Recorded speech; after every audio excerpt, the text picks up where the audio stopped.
She walks in love like a thunderstorm, debunking myths with style and form. True crime, conspiracies, her game. Alyssa Jade, remember her name. She's loud, feisty, spilling tea, diving deep into mystery, breaking down your wildest claims. Alyssa Jade, she's got no shame. Microphone fierce like a roaring lion, unveiling secrets people been hiding. True crime queen of the digital scene, Melissa's got you hooked on her screen. She's loud, feisty, spilling tea, diving deep into mystery, breaking down your wildest claims. Melissa Jade, she's got no shame. Murders to cover-ups, nothing misses. Melissa's here to share her guesses. She's got theories big and bold, no stone unturned, no case cold. She's loud, feisty, spilling tea, diving deep into mystery, breaking down your wildest claims. Melissa Jade, she's got no shame. Melissa Jade, she's got no shame. She's got no shame. From murders to cover-ups, nothing misses. Melissa's here to share her guesses. She's got theories big and bold, no stone unturned, no case cold. She's loud, feisty, spilling tea, diving deep into mystery, breaking down your wildest claims. Melissa Jade, she's got no shame. Melissa Jade, she's got no shame. Melissa Jade, she's got no shame. Melissa Jade, she's got no shame. Melissa Jade, she's got no shame. She's loud, feisty, spilling tea, diving deep into mystery, breaking down your wildest claims. Melissa Jade, she's got no shame.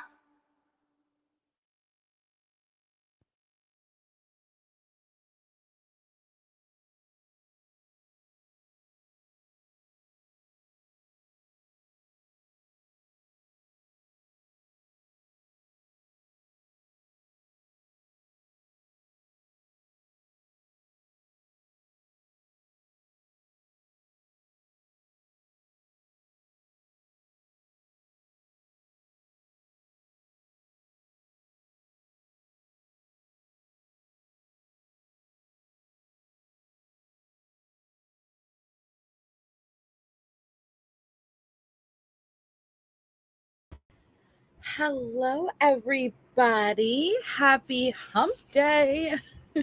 I am sorry that I'm late, but I legit just walked in the door, and I came live as soon as I possibly could. So hello, everybody. Thank you for waiting. Thank you for being here. I'm so happy to be here with you guys. And I'm just so happy, honestly, because Wednesdays are my longest days.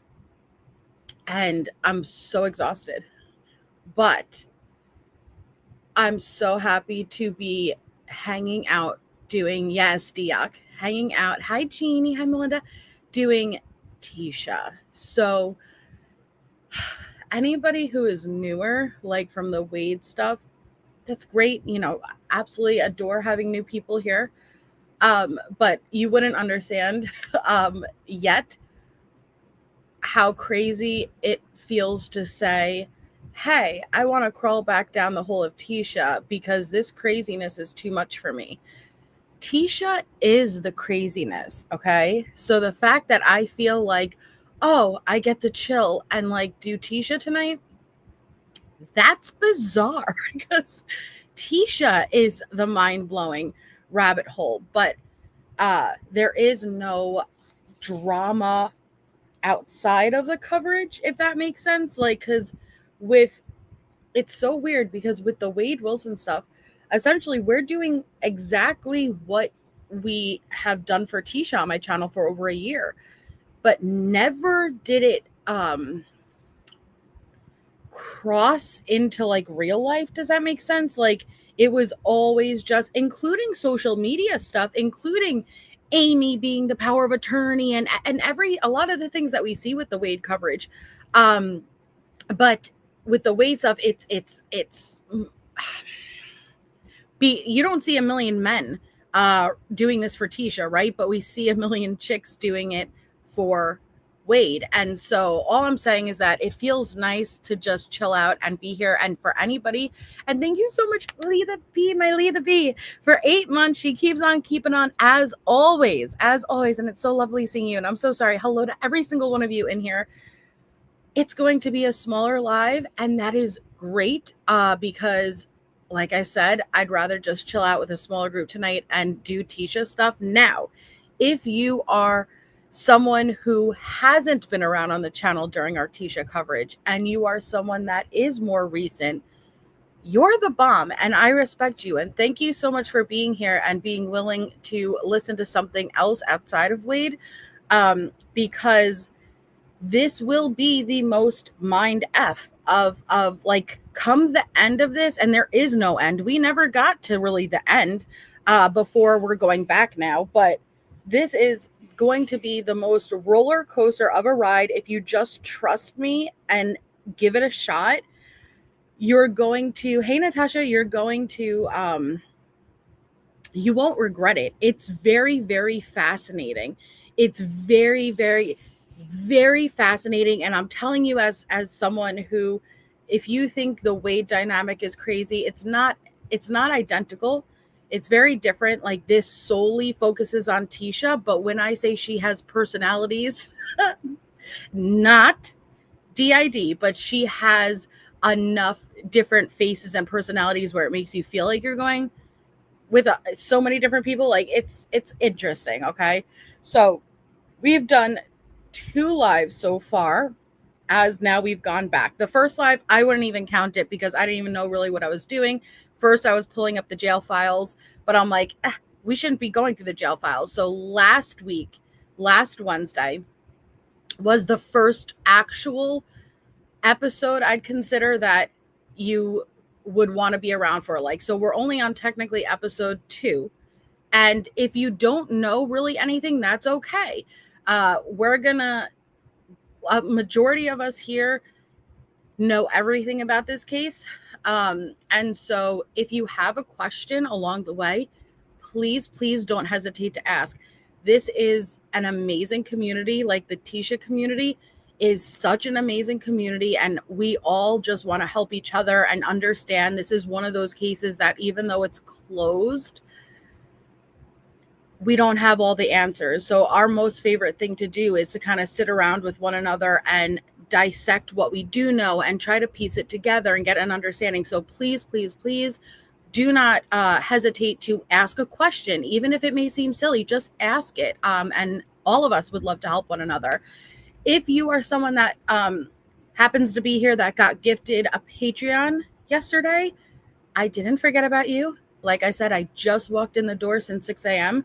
And I will gift you out those Patreons via email. I just have not had a chance yet today. Are you guys ready? Now, are we ready? Hey, Linda's lurking. Hey, Tess, Victoria, Diana, Michelle, Christina J, Nancy at 4, Deb Lee, Linda's lurking, Heather, Michelle L, Nicole, I am Shiny Popstar, Andrea, Skadoosh. Okay, and Skadoosh, I'm so excited. Like, that's all I ask is, hey, give it a chance. Give it a chance. Chance. Please do, Lorena. Hi, my snot rocket. Please do. And I saw that you dropped. Are those new scents, Nay? Because I didn't recognize the names of them. And if so, I need to place an order because I think, oh, crap, I don't even remember the name of it, but there was one of them that I looked at and it had it was 2 scents that I loved in it. And then 1 scent that I'm like, I have no idea what this smells like, but I would trust your opinion. No, I am Shiny Popstar. I will not. Hi, Remy. Foggets and Jiggles, Harley Quinn, Cherry GB. Yes. Okay. And thank you, Lily. MJ, I commented on your last Tisha video, pointed out blood on the carpet when the cop was in. Ooh, I would love it. I would love to go back and look. Hey, Amanda. Well, thanks for subbing up and welcome. We're happy to have you here. And welcome, Katie. I love the avatar. Hey, Chezzy. So, perfect, Lizzie. Perfect. Hey, Harlot. Nay, I don't. It was the post that you had that had fall of 5 cents with the sparkles, and on the left they were all lined down. Hey, Shakto. And I think it was the last scent. I don't know if it was like vanilla something, and then there was a name, and I was like, what's that? But you'd have to be probably a professional in the sense to know what it smells like, but it sounded so good. Oh boy, it's Lena. Oh, did you see it, Lisa? No, Travis, I won't be doing Patreon tonight. Like I said, I just got home. I've been working since 6, and then straight from work, school functions, extracurricular activities. And so hell no, by the time I get off of this, I am going to bed before the day starts again tomorrow. So no, not Patreon tonight, maybe tomorrow. All right. So let's jump into it. Our missing child for tonight's live stream, and I saw Tennessee was our suggestion. We have Kamaya Renee Smith. Thank you so much, Leah. I'm definitely going to look. It's a Vivian thing. Rosangela. It's a Vivian thing. We noticed that she always said 4 in her emails, and because I read her with an accent, it would never come out as 4. It would come out as fa. And you know that? It's so funny that you said that, because I kid you not, I stopped at the pizzeria today between getting off at work and going to grab my spawn. And he asked me, like, I think it was like how many garlic knots or something. I literally said fa. I'm sorry, 4. And it was embarrassing as hell, but I just naturally said fa in public at a pizzeria to the guy ringing me up. Like, it was really honestly like embarrassing. Because nobody was around to understand what the hell I did that for. And he probably just thought I couldn't speak, honestly. So yeah, that happened. But yeah, it's a Vivian thing. So here we have Kamaya Renee Smith. Look at those lips. Look at those eyes. Oh my goodness. So Kamaya has been missing since December 6, 2024 from Memphis, Tennessee. We're listed as 0 years old because she was months old. And it says Michaela and Kamaya may still be in the local area.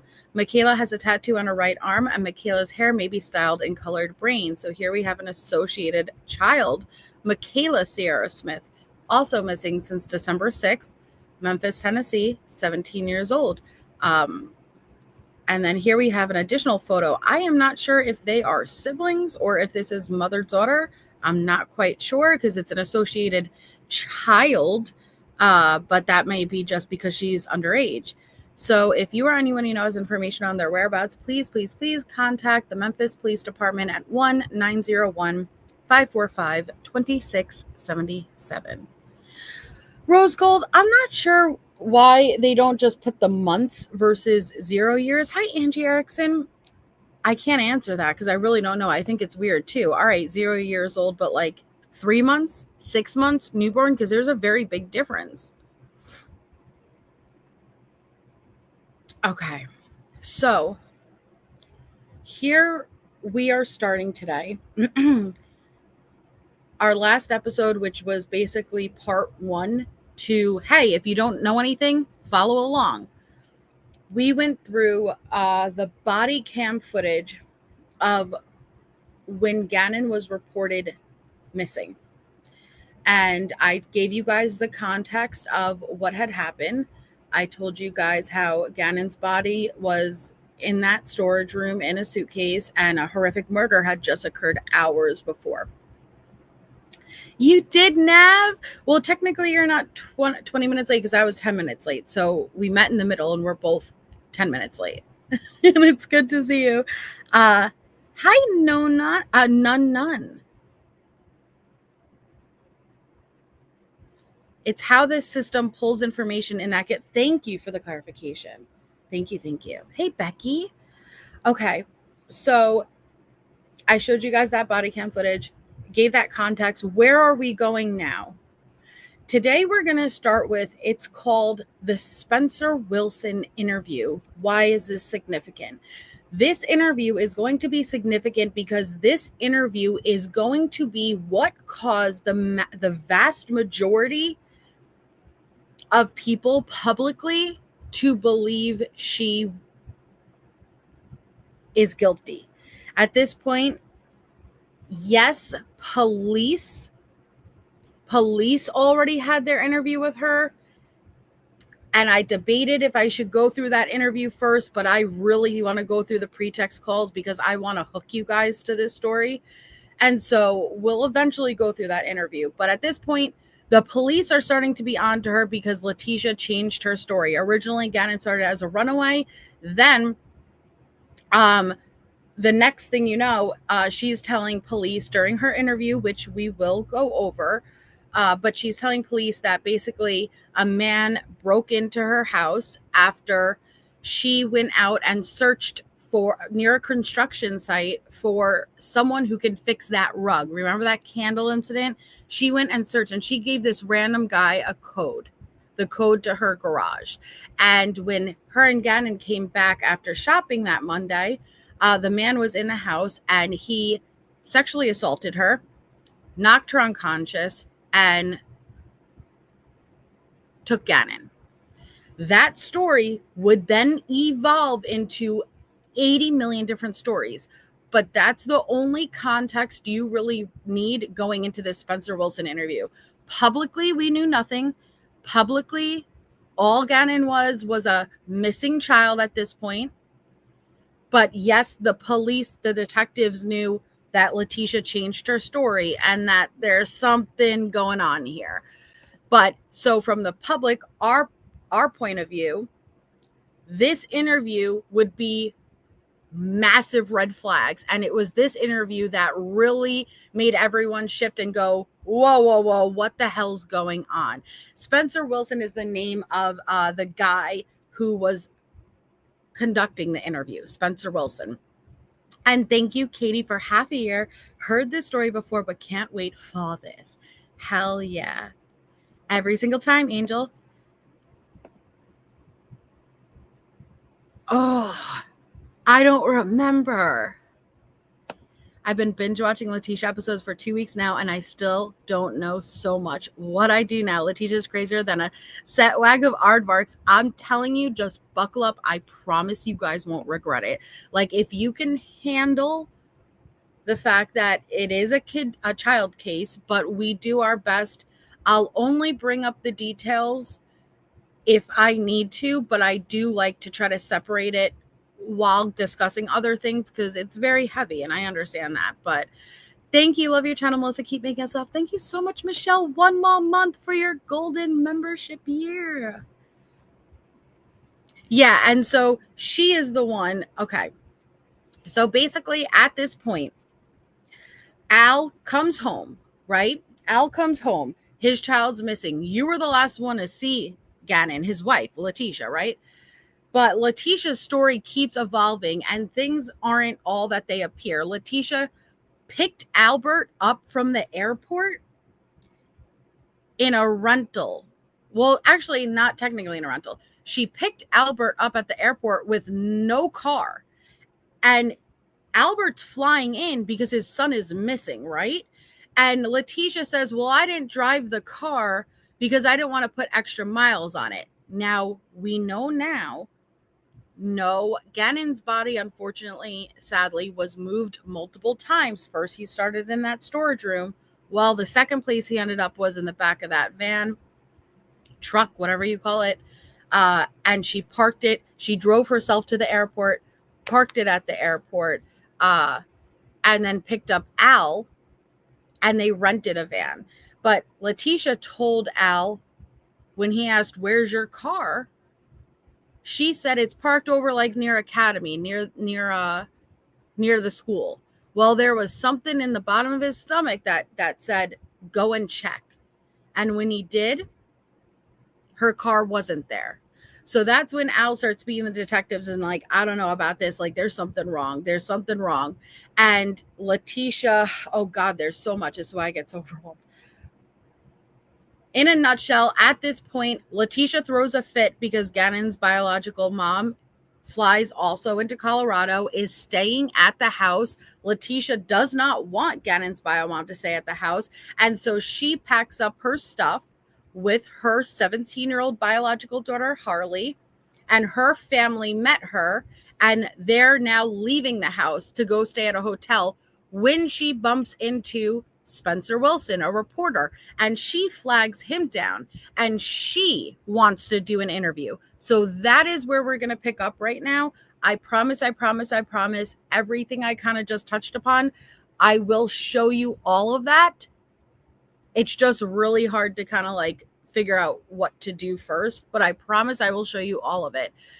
Thank you, Nay, for 23 months. It's been longer than that, but whatevs, YouTube. It certainly has, and I'm so blessed. Thank you so much, my snot rocket. Okay, so here we go. Let me pull this up.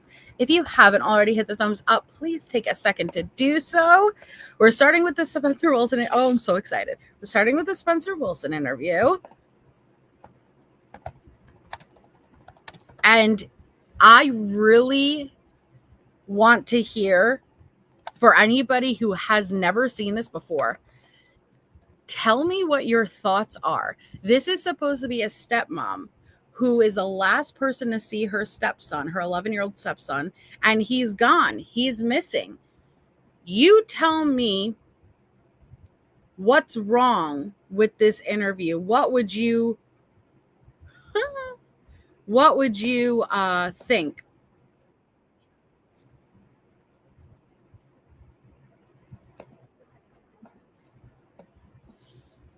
All right. Thank you, Mallory Beavers, for a month. Yay, love you guys. Leticia is the worst. She is. Oh, okay, Lizzie, then give me, I need to hear your feedback. I need to hear your thoughts.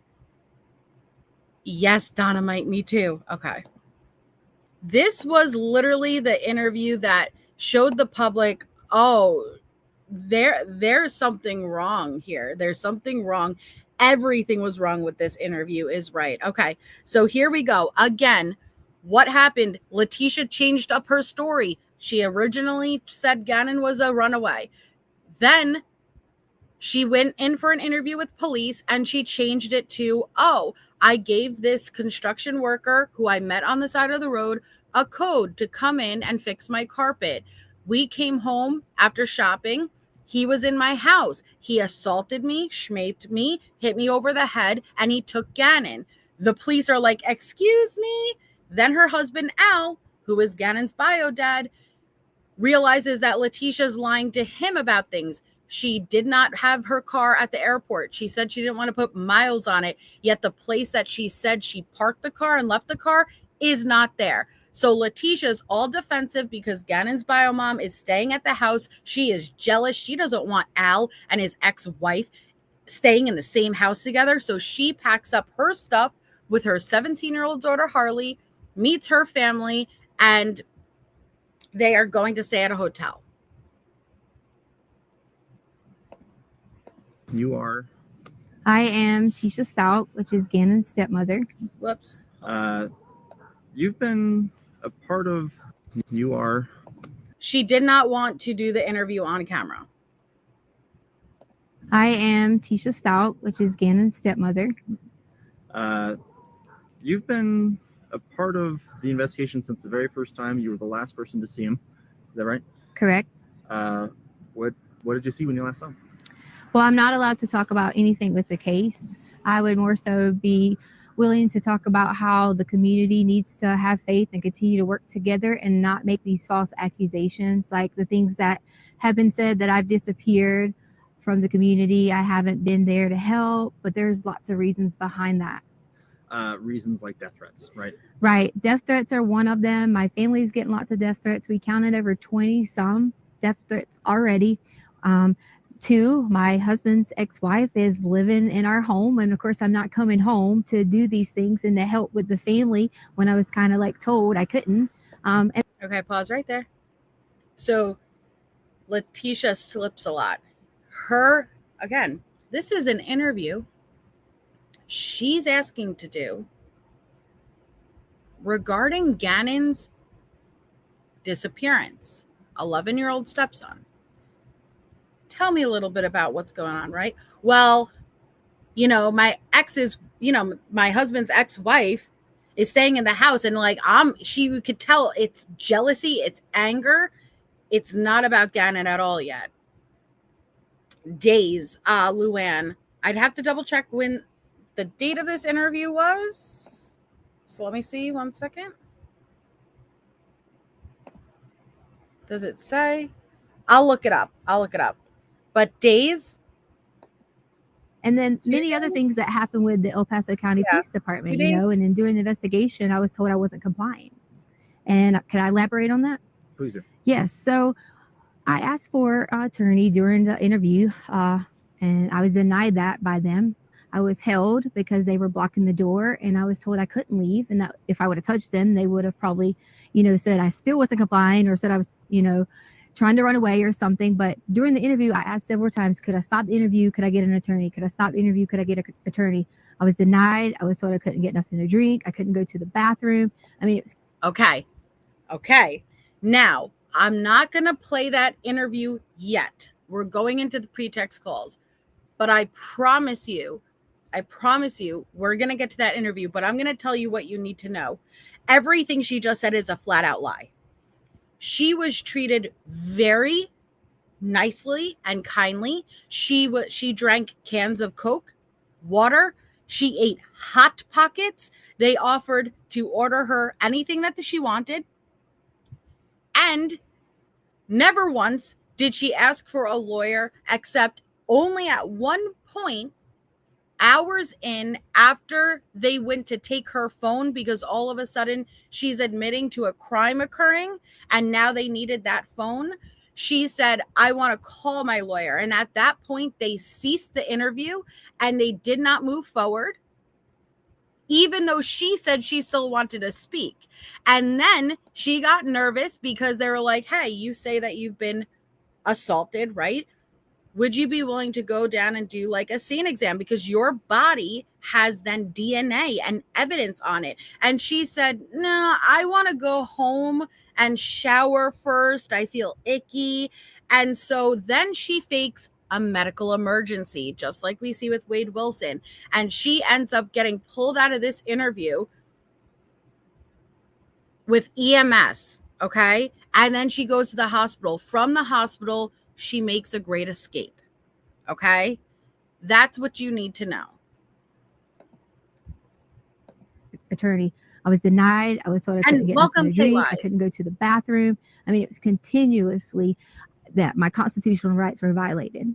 And that's why you say that they said then you weren't cooperating with the investigation. That's why they said I wasn't cooperating at that time. Correct. And why did you ask for an attorney at the time?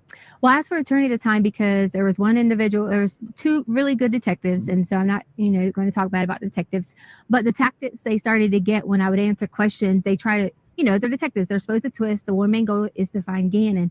But during that time, some of those things made me feel uncomfortable the way they were saying things. So I immediately stopped and felt like an attorney would help me with some of the vocabulary and things like that I needed help with and understanding some of the things that they were asking. No. I'm going to shift gears to what has become a huge online presence of people obviously trying to do the right thing, help find Gannon. But at the same time, sometimes it just feels like rumor mongering. Have you seen any of those comments yourself? We have. And see, that's one of the main things we haven't been around in the public eye because I didn't want to expose my family to it if all these things were going on. That's a lie.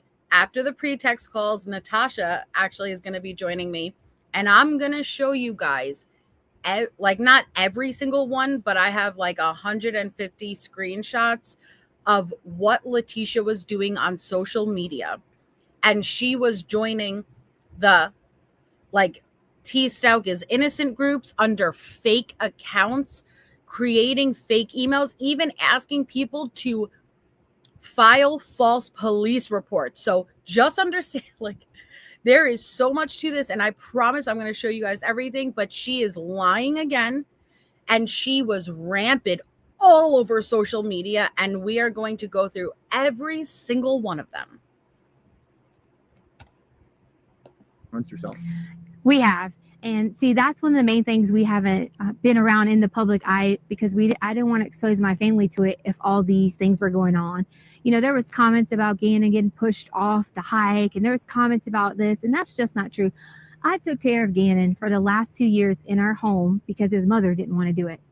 And I would never. I'm sorry. Did you just take a effing dig at Gannon's bio mom during this interview? Ooh, Tisha, not a good look. And there was comments about this, and that's just not true. I took care of Gannon for the last 2 years in our home because his mother didn't want to do it. And I would never, ever hurt this child. And I know there's some questions out there about, okay, so tell me what happens. That's up to the investigations when they end up letting you guys know. But I've cooperated with them, even to the point that we were held with a gun. And my daughter, a 17-year-old who serves our country in the United States Air Force, who has never committed a crime or done anything wrong in her life, was put in handcuffs over the keys that was in her purse so they could take her car. And they weren't in there. They weren't even in her car. I mean, she's lying about all of this, how this went down too. Again, we'll go over all of it.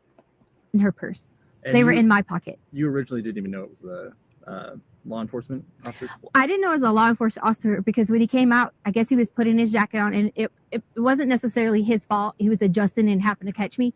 But I saw the gun and I panicked originally and kind of thought, oh gosh, I got to, like, who's this guy? And then once I realized it was the sheriff's office, I was totally okay. But they still had a gun and told me they were going to shoot me. But I was really concerned about my daughter, asking why she was being detained in handcuffs and things like that, when that shouldn't even happen for a child. That shouldn't happen for someone who was standing inside of a store shopping, because we couldn't have any clothes because all of our clothes were here.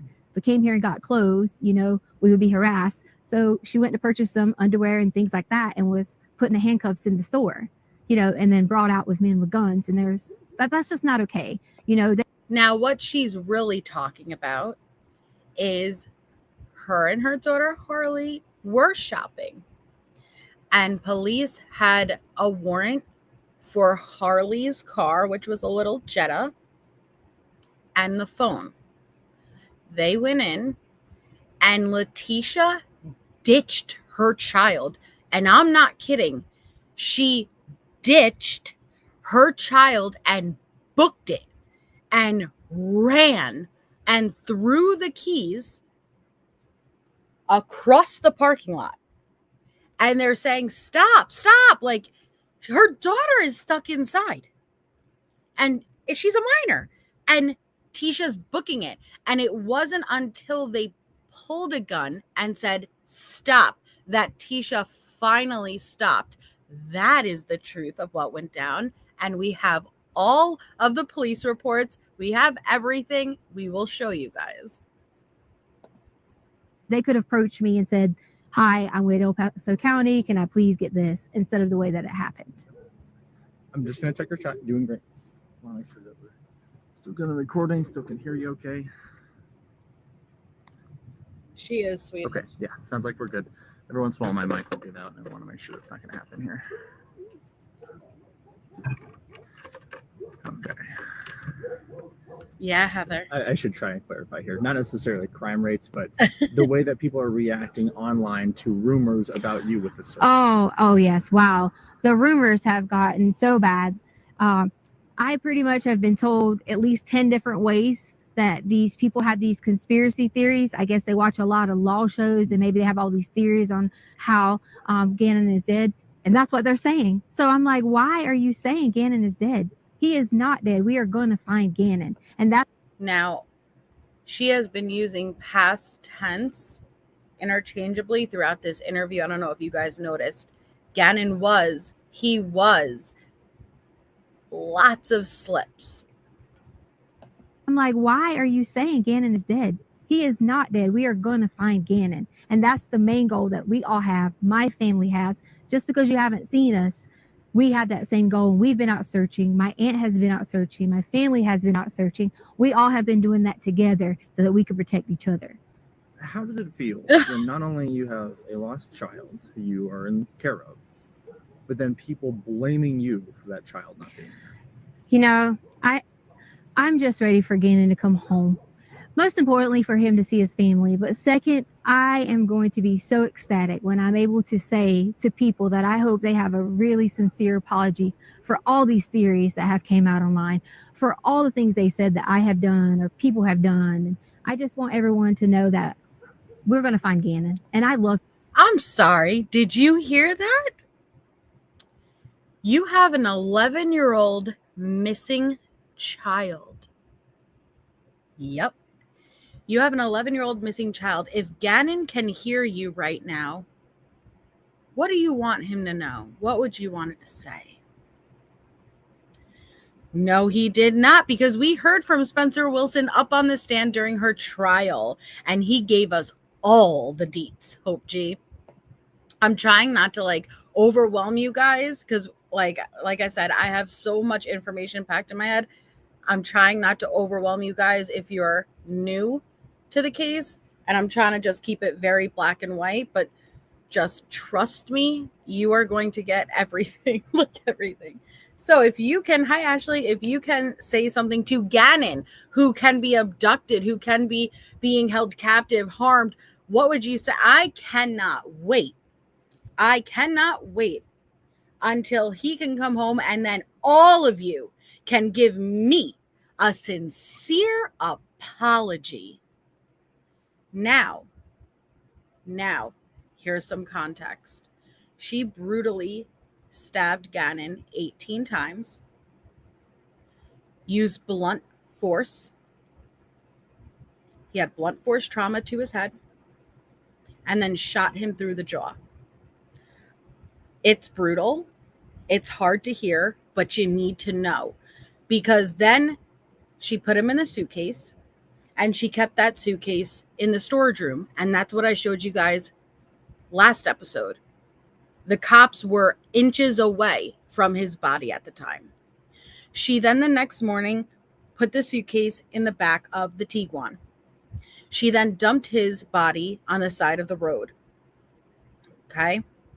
She then went back, got his body off the side of the road, put it back in the Tiguan.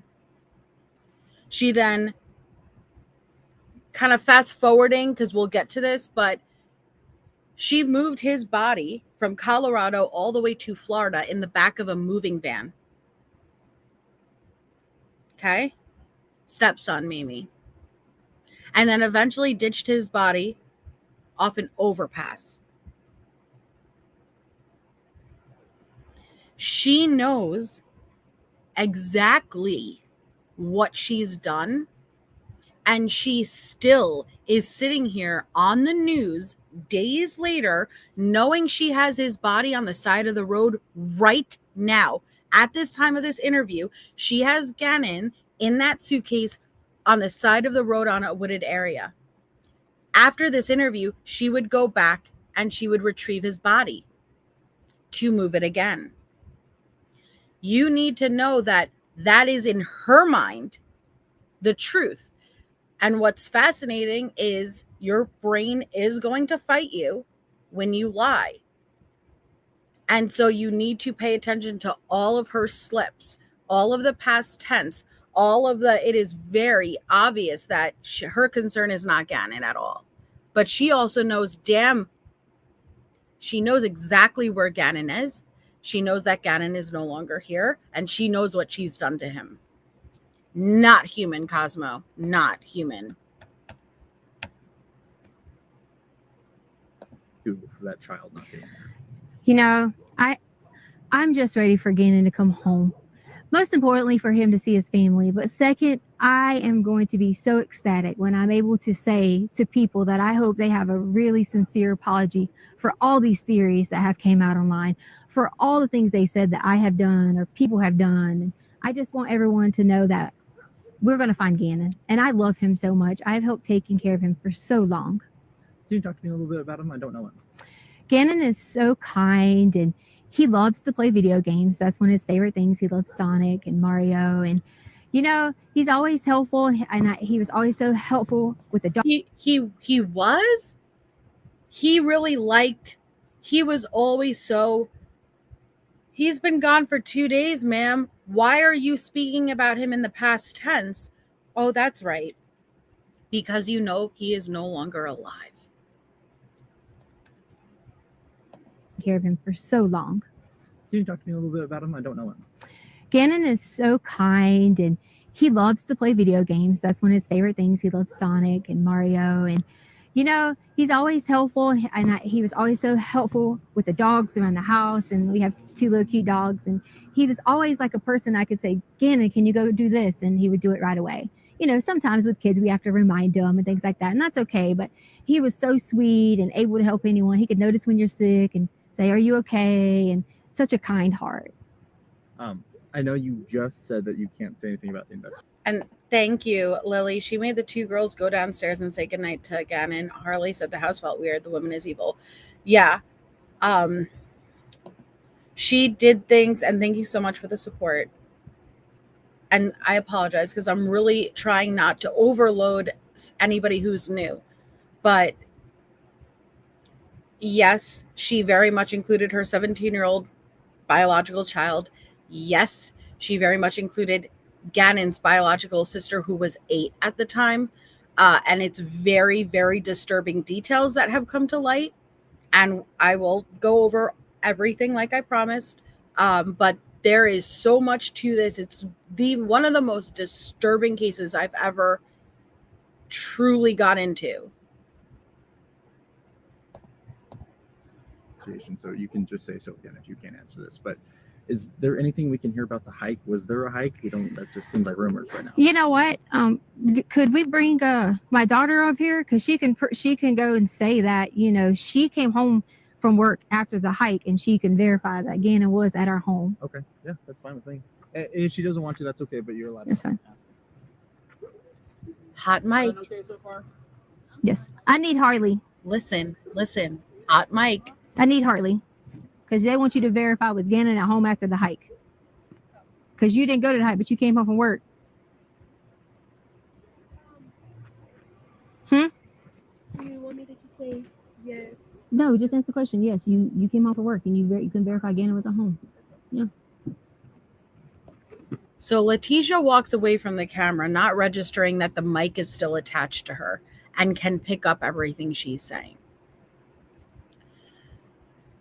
Yes, people were speculating because they did go on a hike that Sunday before. Again, she murdered him Monday. But people were speculating, hey, did he ever even come home from the hike? Social media was doing what social media does. And so she's now dragging Harley into it. And yes, Harley did make false statements to the police, claiming she saw him Monday morning when she didn't. But now she's dragging her child into it, which she's going to do a lot. Her daughter was nearly charged for accessory, okay? But you hear Harley saying, what do you want me to say? Just say that you came home, you saw Gannon, you can confirm this, okay? But the truth is, when Harley came home from work, here's the truth. When Harley came home from work Sunday night, Letecia had already texted her that there was a fire. This candle incident took place, right? No, nobody heard a gunshot. And to be fair, we literally have the Ring camera footage. You can't even hear a gunshot. And thank you, Marcel. What's the leading theory on what happened to Gannon? Okay, so hold on. Harley came home late from Massage Envy where she worked. Harley's room was also in the basement with Gannon's. Letecia told her, you need to sleep upstairs with us. I have all of the windows open downstairs in the basement. It's January in Colorado, to air out the smoke and that smell. but I want you to go down and say goodnight to Gannon. And Harley testified on the stand that her mom walked her down to Gannon's room, had her stand in the doorway in the dark. All Harley could see is Gannon's head sticking out from the bed. Now, don't forget the photos I showed you guys last episode. Don't forget those photos, okay? And here, I'll pull them up for you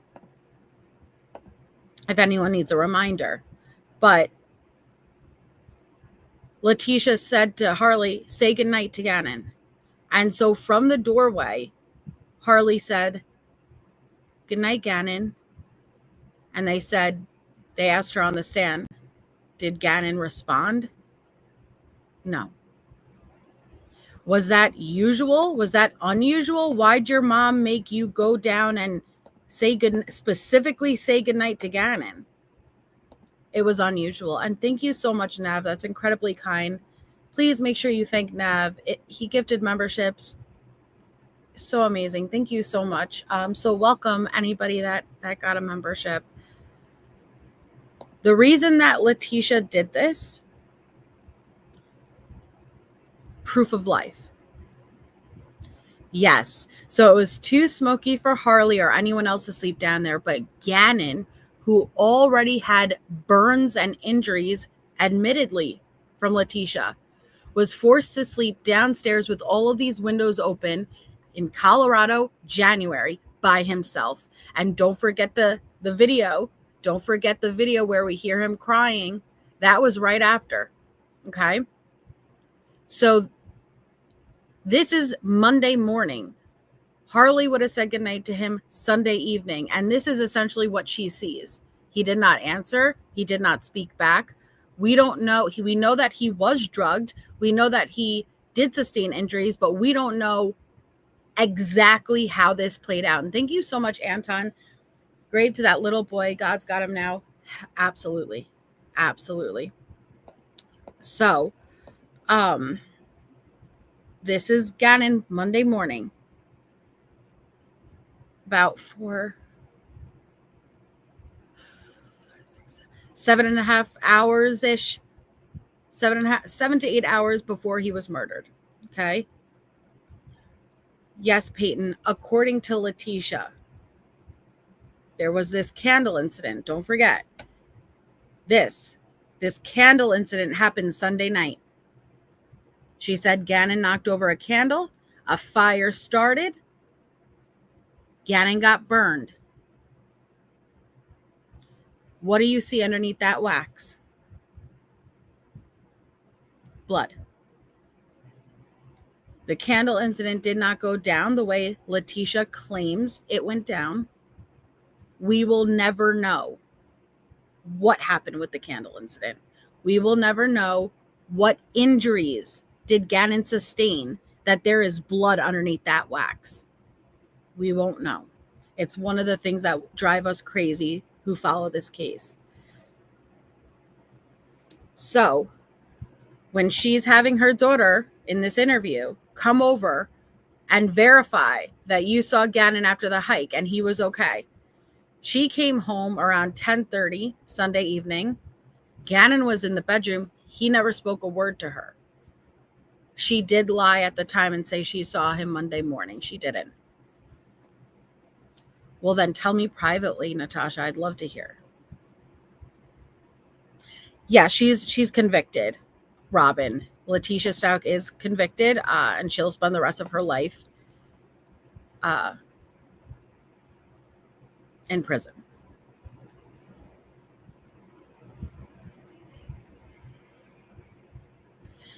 The bath salt is just like kind of get it out your mind as far as, well, what role did it play? It really didn't play a role. Letecia was texting from Gannon's phone. And Letecia was already trying to stage something. You have to realize Letecia Stauch staged break-ins. She staged schmapes, sexual assaults, numerous times before this. So this is why I say when you don't hold someone accountable, right? When you let them get away with things, they take it up a notch every time.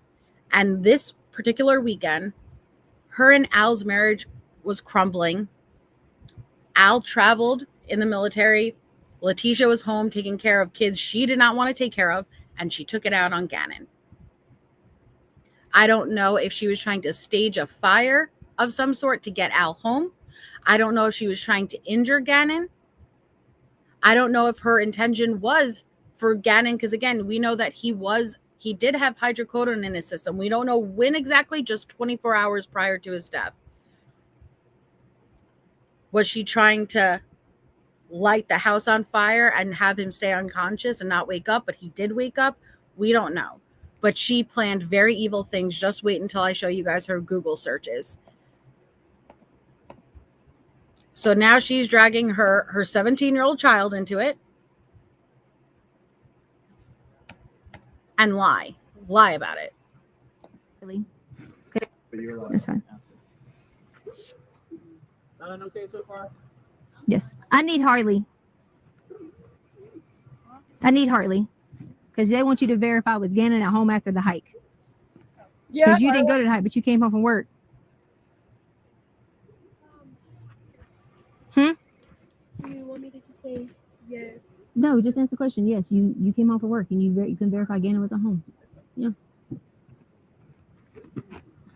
She did. I told her she didn't have to be too in depth because she is still, a child. But I want to make sure that someone knows that there's another person to verify that Gannon.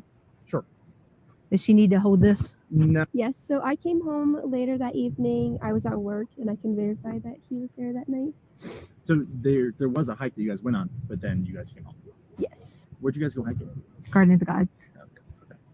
I guess when And then we ate Burger King afterwards. So, there you go. Yeah.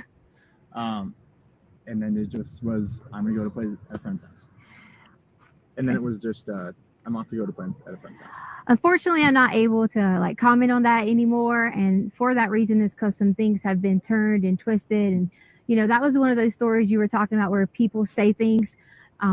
We had to hear things like who would let their child go out at dark and things like that. And that's just why I don't want to answer that.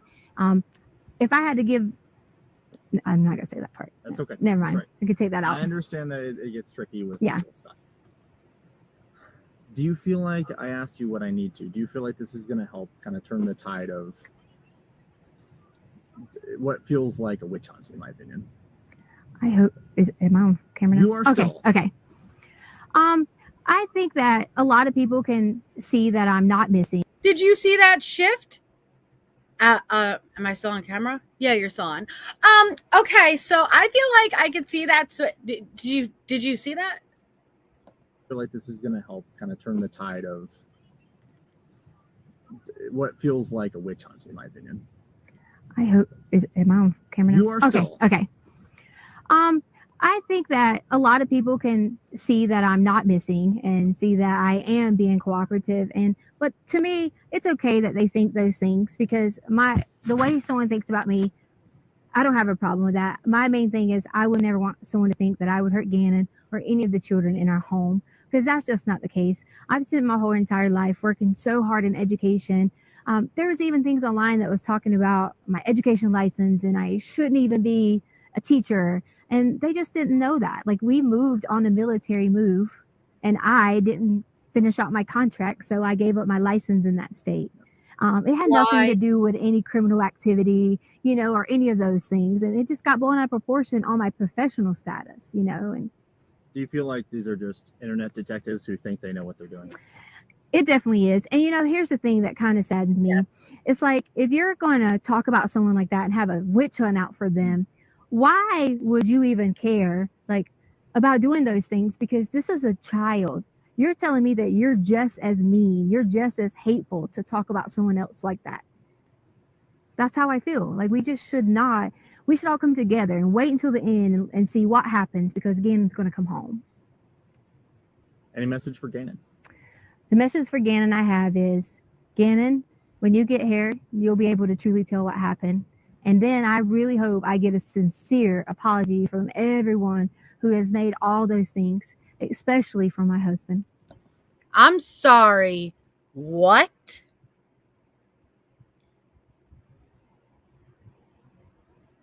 If Gannon comes home, I can't wait for you to tell them how I had nothing to do with this, and I want a sincere apology.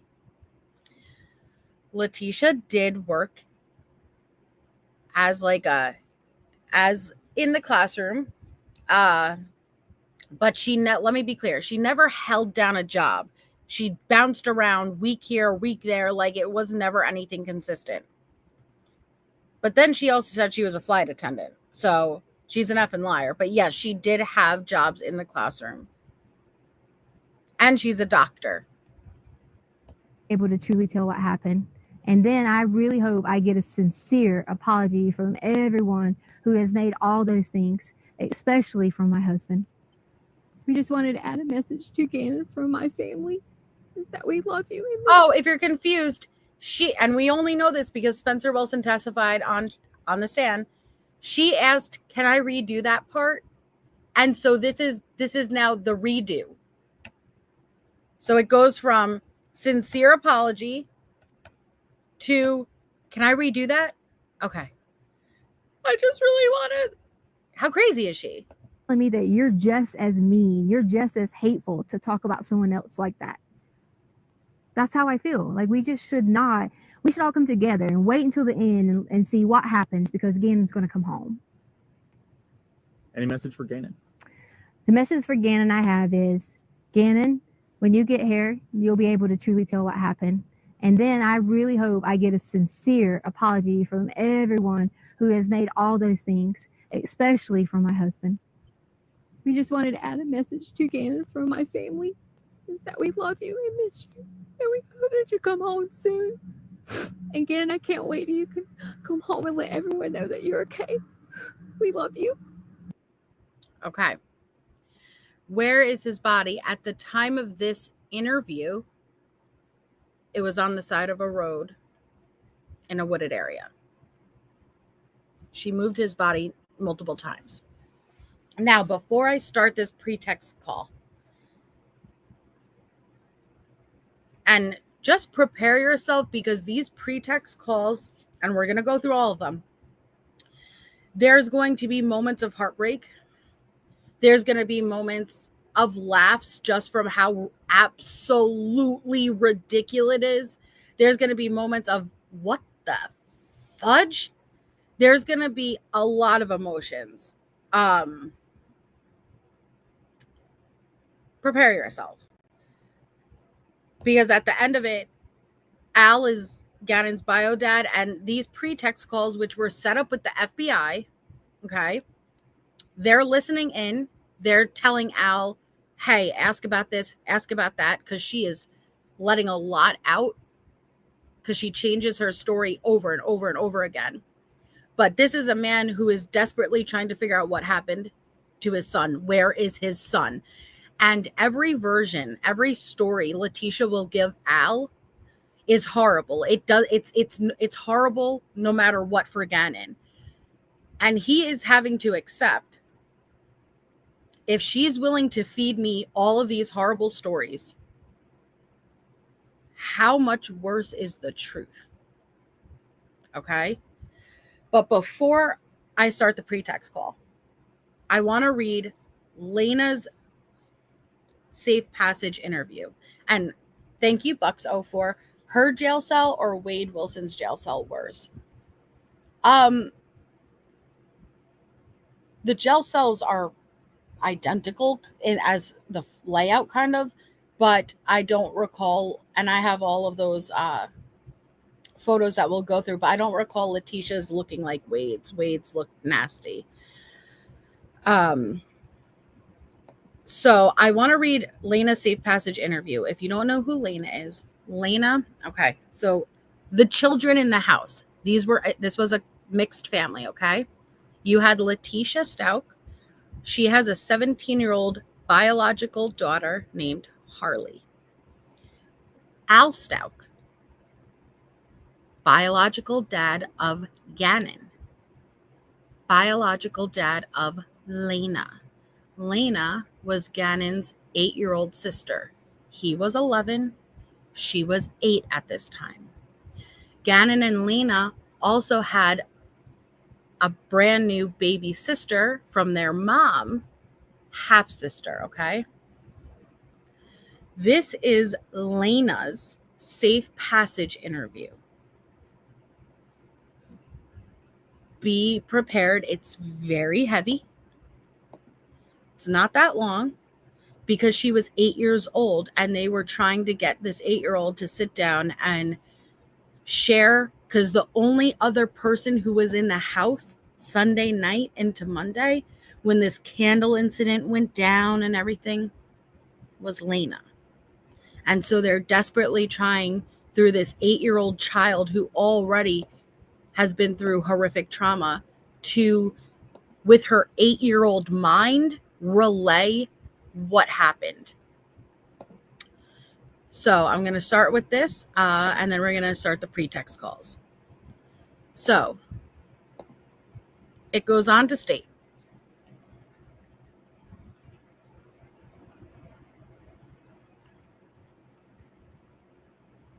Karen started the interview by attempting to build rapport with Lena. Karen told Lena that during this interview, she is not in trouble and they just want to talk about stuff that is true and real. Safe passage is basically like what they have set up. Did you ever see the Burke Ramsey interview?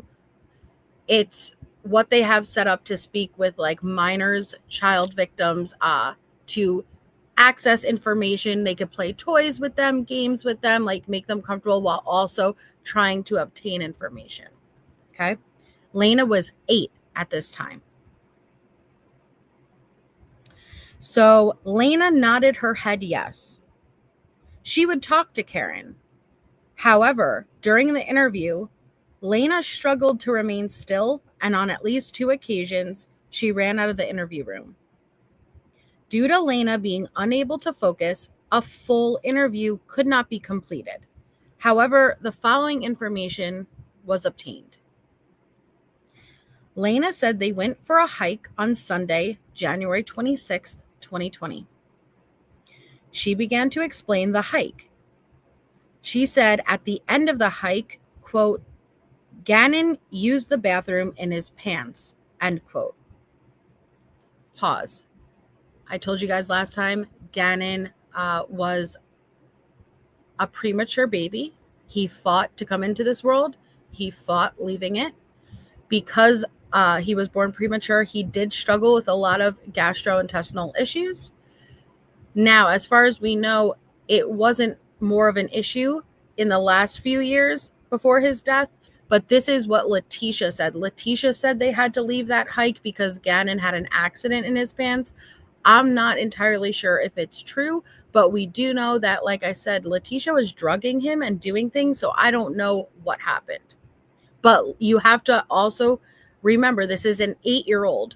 So it's not necessarily because she knows for a fact versus this is what stepmom said, and you're going to believe stepmom, okay? So Gannon used the bathroom in his pants, so they had to leave the hike.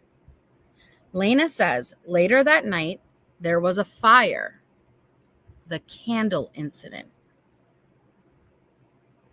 Gannon forgot to put his candle out, and the candle got knocked over. Tisha saved Bubba's. Bubba is what Lena called her older brother, Gannon.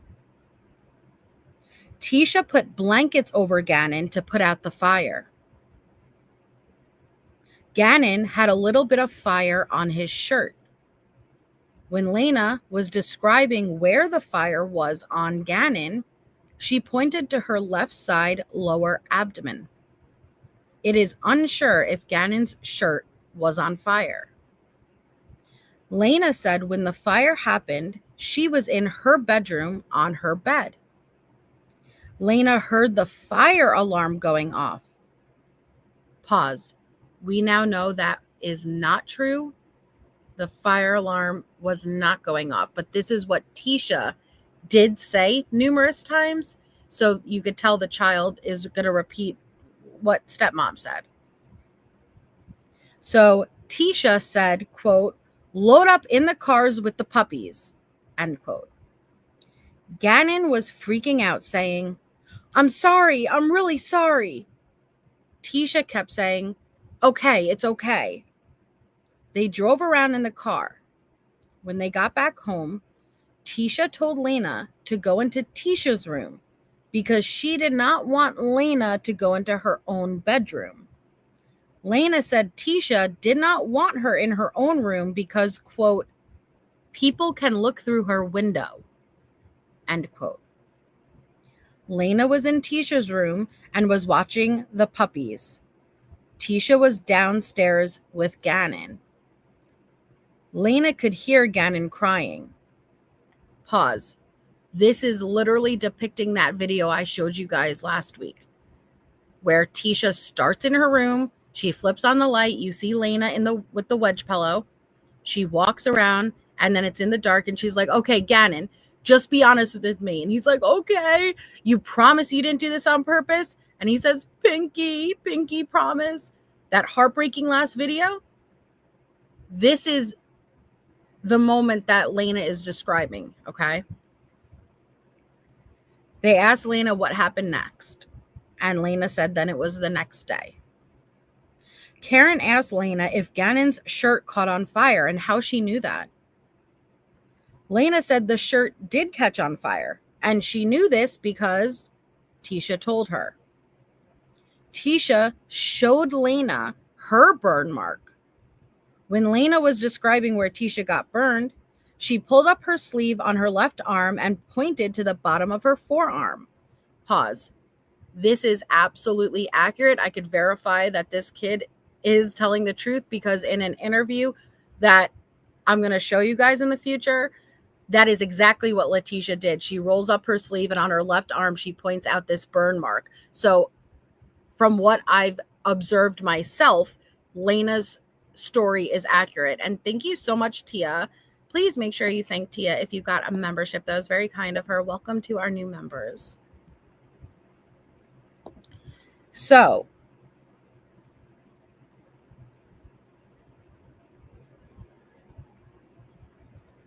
Gannon's burns were also on his arm, but Lena did not know which arm. Karen asked how she knew. Lena said, because Tisha told me. Lena said Letecia was freaking out and described this as Tisha in her room taking several very deep breaths and then said she fell asleep in her bed. When Tisha was freaking out, Gannon was in Lena's bed because there was smoke downstairs. Tisha and Lena put Gannon in Lena's bed. Gannon was crying, but not anymore when he went into Lena's bed. Gannon did not say anything when he was crying. Lena said when it was time for her to go to bed, Gannon was taken to his room by Tisha and Lena, so Lena could sleep in her own bed. Lena said when Tisha moved Gannon to his room, Gannon was, quote, asleep. Harley came home from work at Massage Envy.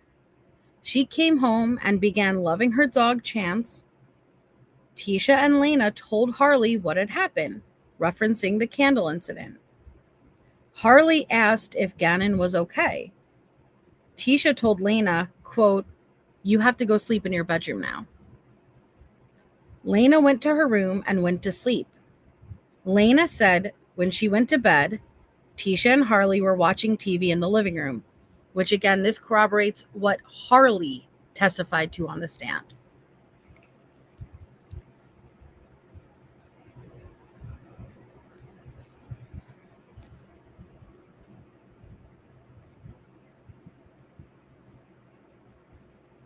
When Gannon was in Lena's bed, Lena was in Daddy's room in the bed with dogs, and Lena said Daddy was on an airplane, which again was correct. Al was on an airplane and he was traveling for work. Lena said the following day she had school because it was Monday, January 27th, the day of Gannon's murder. Gannon could not go to school because of his tummy. Lena said, quote, But Tisha made this up, and it was just a lie. Lena talked about Tisha putting Gannon in the car, went somewhere, dropped him off, and went back home. So Karen asked Lena, how did she know about that? And she said she saw it on someone else's camera. He lives 2 houses down, and his camera can see all the way to our house. This was also the video that was on the news that Lena saw. So before her interview, the parents had explained she's seeing, she saw a video that was on the news, and it was the video of the last known footage of Tisha and Gannon, and people were speculating whether or not Gannon even got out of the car. So this part is something that Lena is overhearing parents and people talking about. And thank you so much, California Chill. Thanks, Melissa Jade. We appreciate you and how articulate, knowledgeable, and honest you are. Thank you so much. It's very kind. Thank you. Thank you.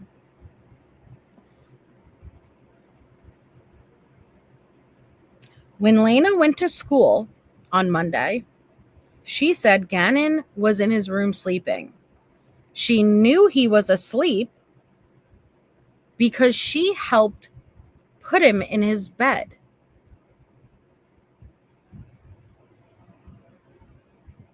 When she helped put Gannon in his bed, Karen asked Lena, well, what did Gannon look like? Lena demonstrated straightening her body out on the couch to act as if she was sleeping, and she closed her eyes. She said Tisha had to bend Gannon's legs because he was too sleepy to walk. She was 8, Mika's adore. Tisha and Lena helped Gannon go downstairs. They took him to his bedroom. Then Lena saw the fire spot. She described a big cutout on the carpet near the couch. She said there was also some candle wax on the couch. Lena said she was getting ready for school. Harley was at work. Lena asked Karen if she could use the restroom. When Karen and Lena came back to the room, Karen continued the conversation discussing what occurred when she came home from school. Lena stated, and when Lena came home from school, let me stop here real quickly. Lena came home from school as the murder just occurred. Like, she may have came home while it was still occurring. Okay. Leticia wouldn't let her in, and she told her to go outside and ride the bike because if it was not still occurring, like the murder just happened and she had to move his body.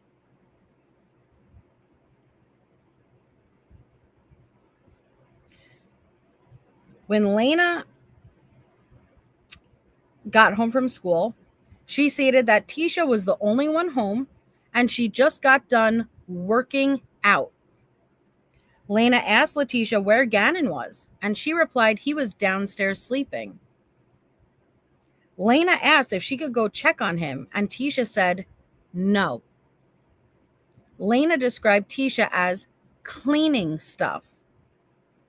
Tisha was cleaning her room and the kitchen. She got the supplies to clean from under the sink. While Tisha was cleaning, Lena went outside to ride Gannon's bike because something was wrong with her bike. When Lena was done riding her bike, Tisha was the only one at the house and she was still cleaning. Lena said when Tisha went to pick up Albert from the airport, she stayed at the babysitter's house. When asked what occurred next, Lena said it was Tuesday. Lena did not go to school because Gannon was missing. Lena said that Tisha acted good with her and then left the room. Karen was able to get Lena back to the room to continue the interview, but she was only able to ask one more question of Lena, which was, what did she have to eat that day? And Lena replied, popcorn, soup, beef jerky for a snack, and had cereal for dinner. Lena then walked out of the room, concluding the interview.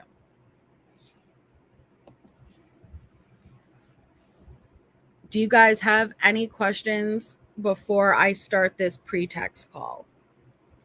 And again, I know it's a lot, but you're gonna get a lot of understanding from the pretext calls, because you're gonna hear Al refer to her previous statements, the previous narrative, and then listening to Leticia change that narrative. Hey, Mallory. I know, just on. Yes, Andrea, she was.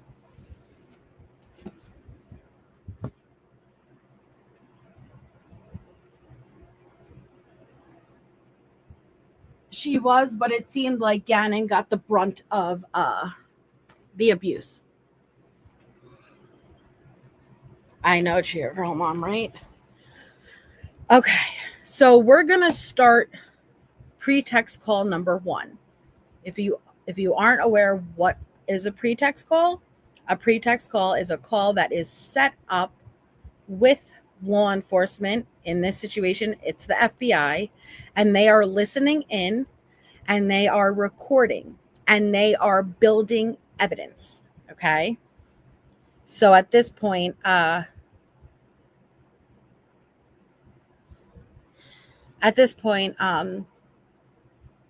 agree, Nola. Yes, they found him, Peyton. They found him 2 weeks after they had charged her.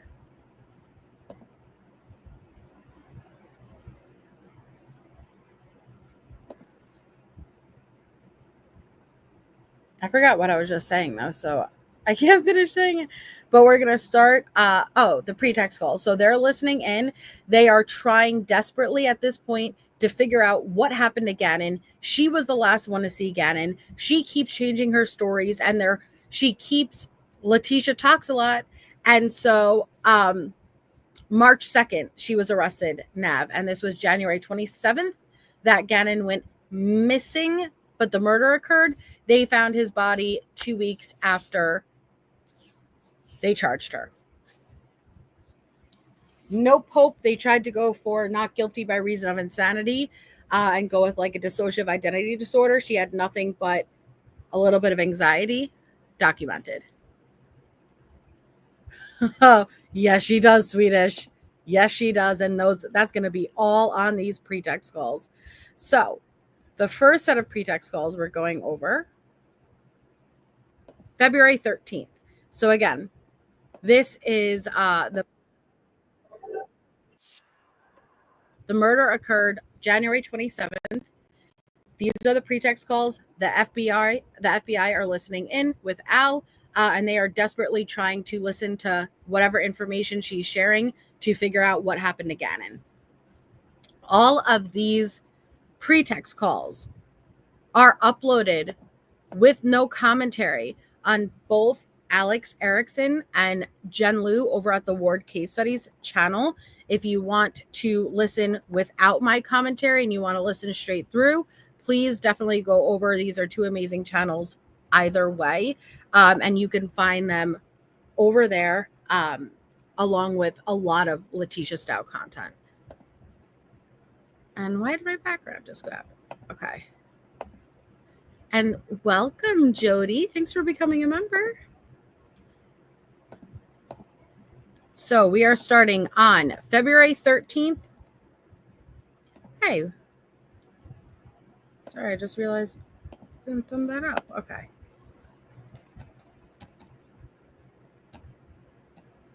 All right. Prepare. Come on. Hello? Tisha?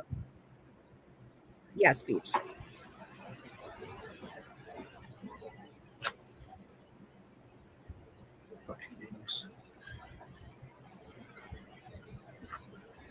Yeah, Stacey Lynn.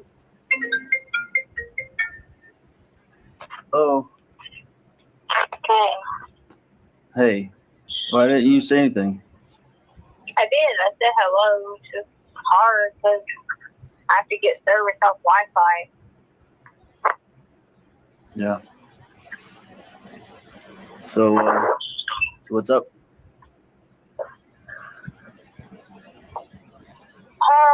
little hungry.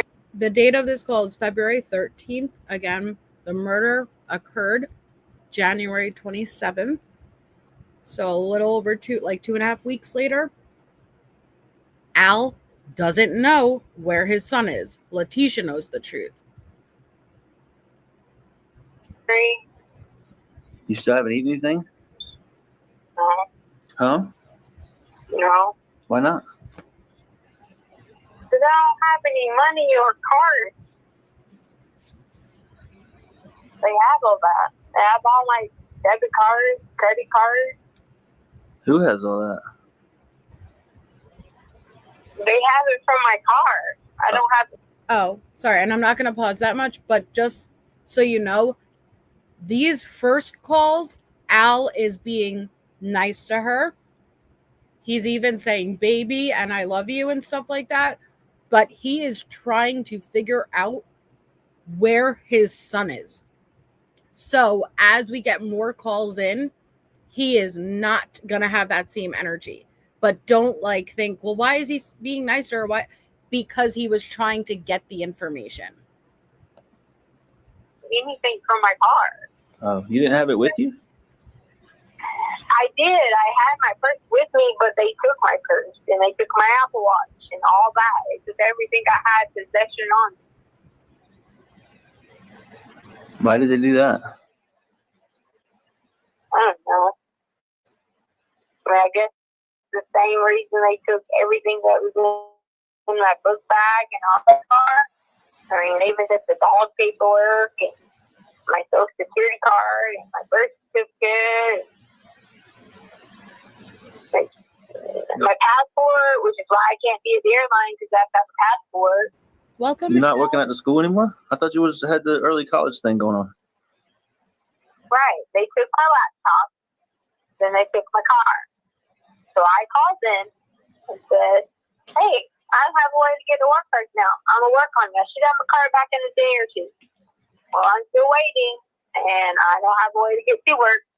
And as soon as I don't have a way to drive to Denver, and I don't have a passport because I have to have my passport and my crew badge to get on DIA. So you still... No one can seem to help me get any of it. Who's no one? Like the police or whatever?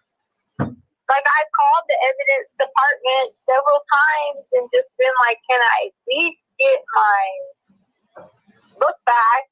Can I at least get anything that deals with my everyday life of operating? Like my card, my passport. And then the guy was like, well, why do you need your passport? I said, well, it's required by FAA to have it with you at all times, or you cannot even get to the airport. You can't do anything. Yeah. So she lied and tried to say that she was a flight attendant. I kid you not. Literally, it's just a straight lie. There's no truth to it at all. None. Okay.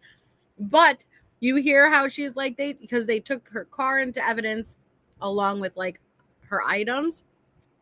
But she even texted the detective, which you'll see this in future episodes. She texted the detective at 2 a.m, the main detective on this investigation, asking for her passport and said, listen, I promise, I kid you not, I promise I'm not going to go and run away. I'm not going to escape. I just really need it. If I was going to do anything, if I was going to try to run, I would have just applied for a new passport. 2 a.m, promising, just give me my passport. I promise I'm not going to go anywhere. Yeah, you told me that. I forgot. Sorry. So I just want to get my contents like that because how am I supposed to work if I don't have any of it? Yeah, I know. You've been placed on hold. Please wait for your contact to return. Hello? That was weird. Okay. You hear him talking to the FBI agents, by the way. If you're wondering who is he talking to, the FBI agents.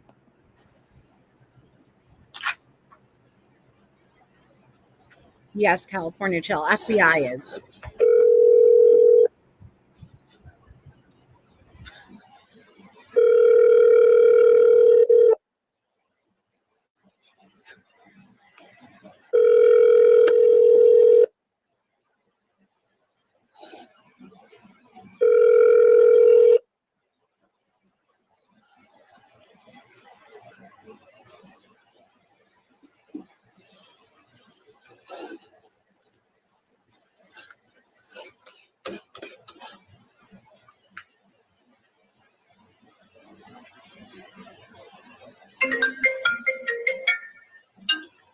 Hello.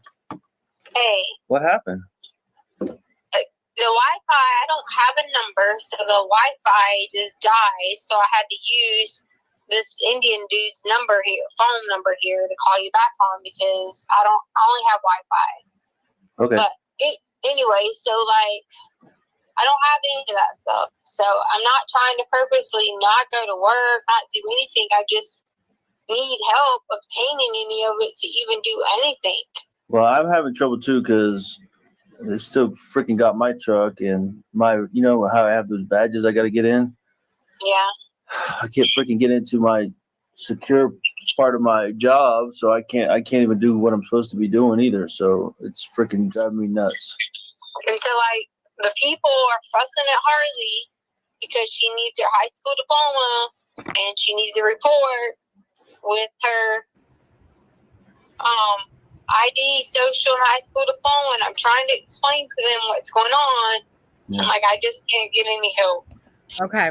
Also, I just want to say, for anyone who hasn't heard these, this is as calm as all of these calls will ever be because it was call 1.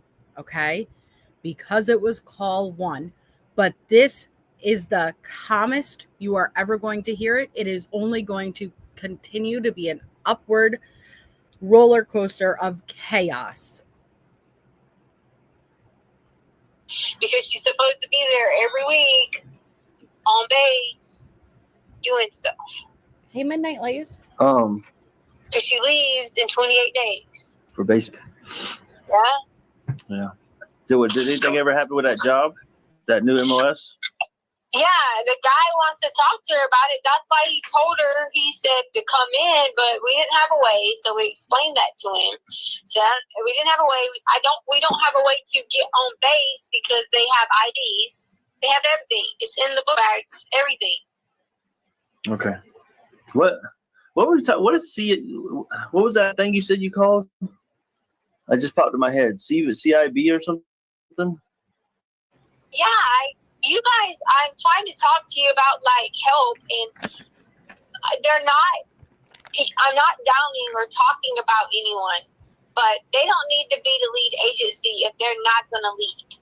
Oh. So the Colorado Bureau of Investigations can even look at it from a different approach. So I called the Colorado Bureau of Investigations and I talked to someone and they're going to call me back. What did you tell them? I didn't say anything bad about anyone. I just said there's a lot of key things that they're choosing to leave out. And I said it's becoming a witch hunt after one person.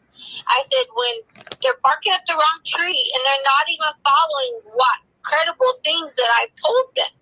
Well, they want tips from the public, but the public was not there. Well, what credible things have you told them? That's what in our emails I'm trying to, and I know you said you were waiting to talk to me and everything, but what is it that you've told them? Because I know we had some, uncertainty about some of the things initially, and that's fine. But like, what is it that you told them that they're not looking at? What is the? Can you walk me? Yeah, walk us through it. I know I asked you for that timeline. Hold on 1 second. I can't breathe. Even 1 second. Take your time. Just try to get some deep breaths. I'm just trying to put the window down on this stupid thing because it's hot.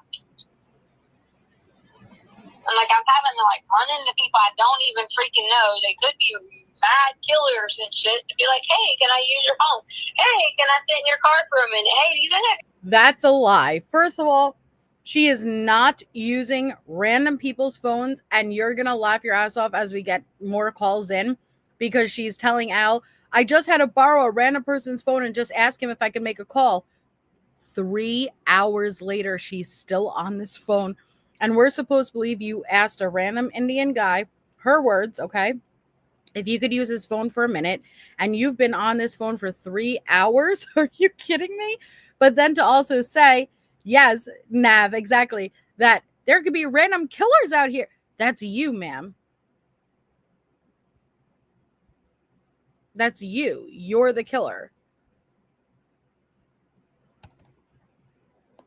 I'm like, I'm having to like run into people I don't even freaking know. They could be mad killers and shit. To be like, hey, can I use your phone? Hey, can I sit in your car for a minute? Hey, do you think I can drive your car to the store?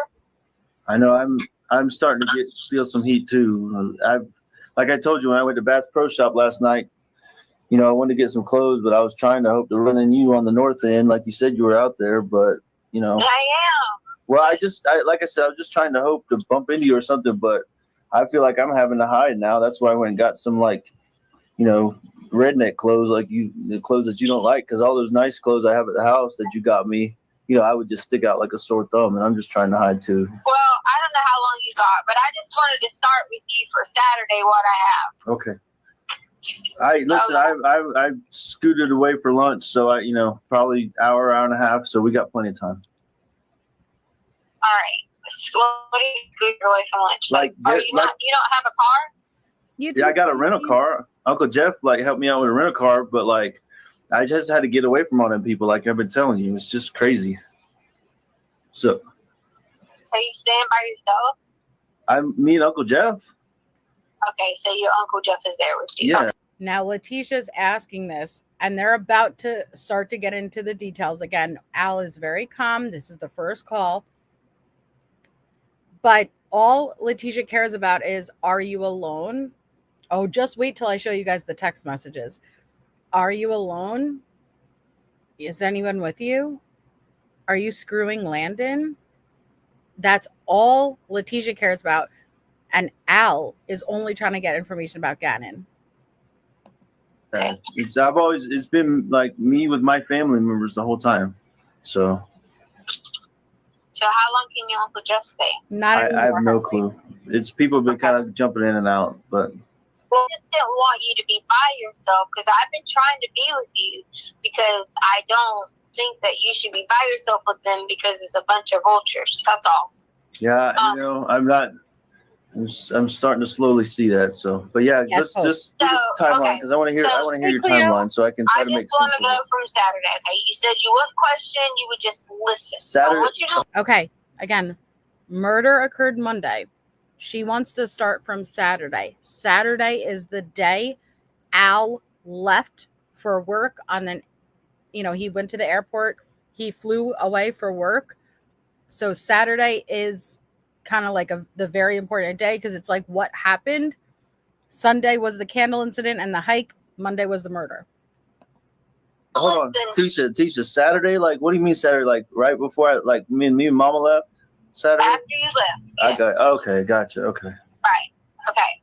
So this is the paper I have. I had to get it notarized because that's what that guy said to do. Right after whoever found us and took Harley's car, that's where we had left from was the attorney. But anyway. All right. So I'm going to just go through certain things. I'm not going to read it verbatim how he did it because it would be more like in law terms. But key one, Albert and his mom left for Denver. We put DEN in there. She's reading from notes. Around the house, cleaned up. G helped with stuff. Helped me get stuff out of his car. Gannon's always barefooted because that was something that he asked me. Even taking the trash out, things like that. He took the trash out. He stepped on something in the garage. So my car parked. You had those boards that were underneath my car, right? Yeah. So Gannon was going to go help because he was saying that there was some kind of piece out there that was going to help me. You know the little zip ties that you have on things and it's hard to get off? Yeah. So he knew where something was at to go pop this off. So he was going to go get it because I had bought them some things from the clearance store.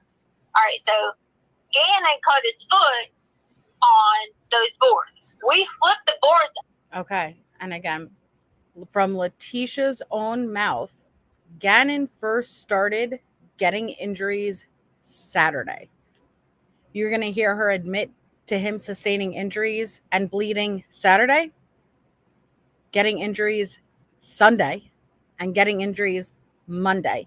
God only knows the truth of what happened, but by her own admission, all 3 days, Gannon had injuries and was bleeding.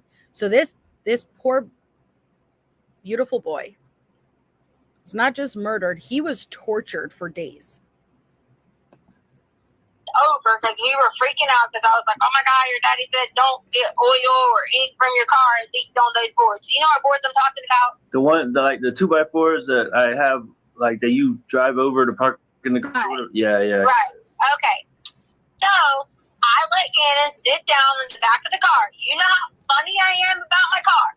But also, we just bandaged it up, whatever. All we did was stick a bandage on it, whatever. And I said something to him about, again, you gotta quit coming out here barefooted, which I do the same thing. I take dogs out barefooted anyway, freaking cold weather. Hey, let me ask you, hold on, wait a second. I'm just thinking here, and I'm going to listen to everything. Just something that popped in my head. He always goes out the front door to do the trash. That's so weird. Right, but he was helping me unload.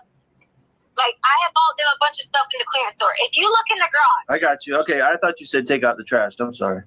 Well, he was. But let me explain this to you.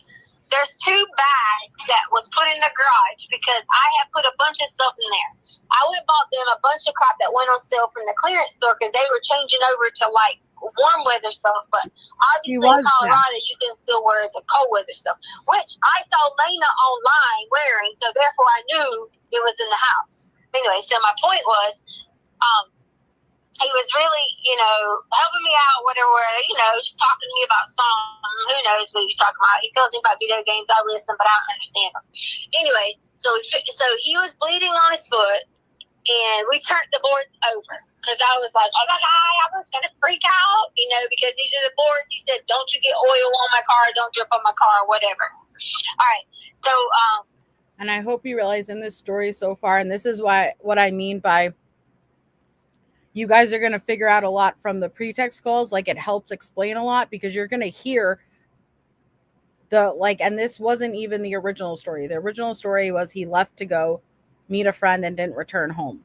But you're going to hear them kind of address everything that's happened so far.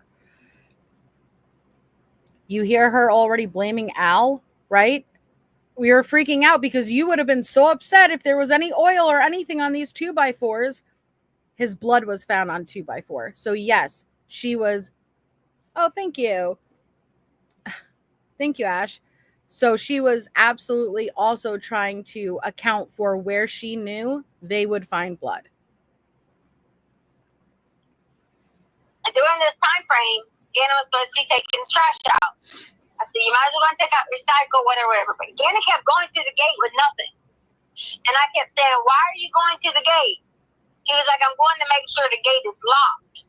Well, okay, this is the first I'd known. I knew we were talking about locking the gate, but I didn't know Gannon had the key. I thought maybe you just had the key yourself, whatever. I didn't know Gannon had the key. Babe, he didn't, hold on. He had the key was in our room in the on top of the dresser the whole time. Remember, he kept. But see, I didn't pay attention or remember any of that. All right. So he kept going out there with the key and saying that he was checking to make sure the gate was locked. Okay, benefit of doubt, maybe he was, because we had talked about making sure that gate was locked, or he could have been talking to somebody. I don't know. I'm not speculating. I know I got on him about, hey, doing this. Yeah. Well, underneath there was a rug. That rug that we stepped out on, it was a rug. There was blood on it.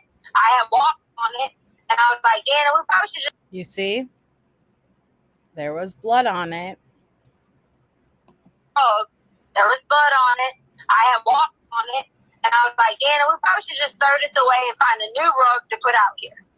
So what rug are you talking about again? So the one in the garage. Right. When you step down, when you step down, there's a. I said we probably should just throw this away.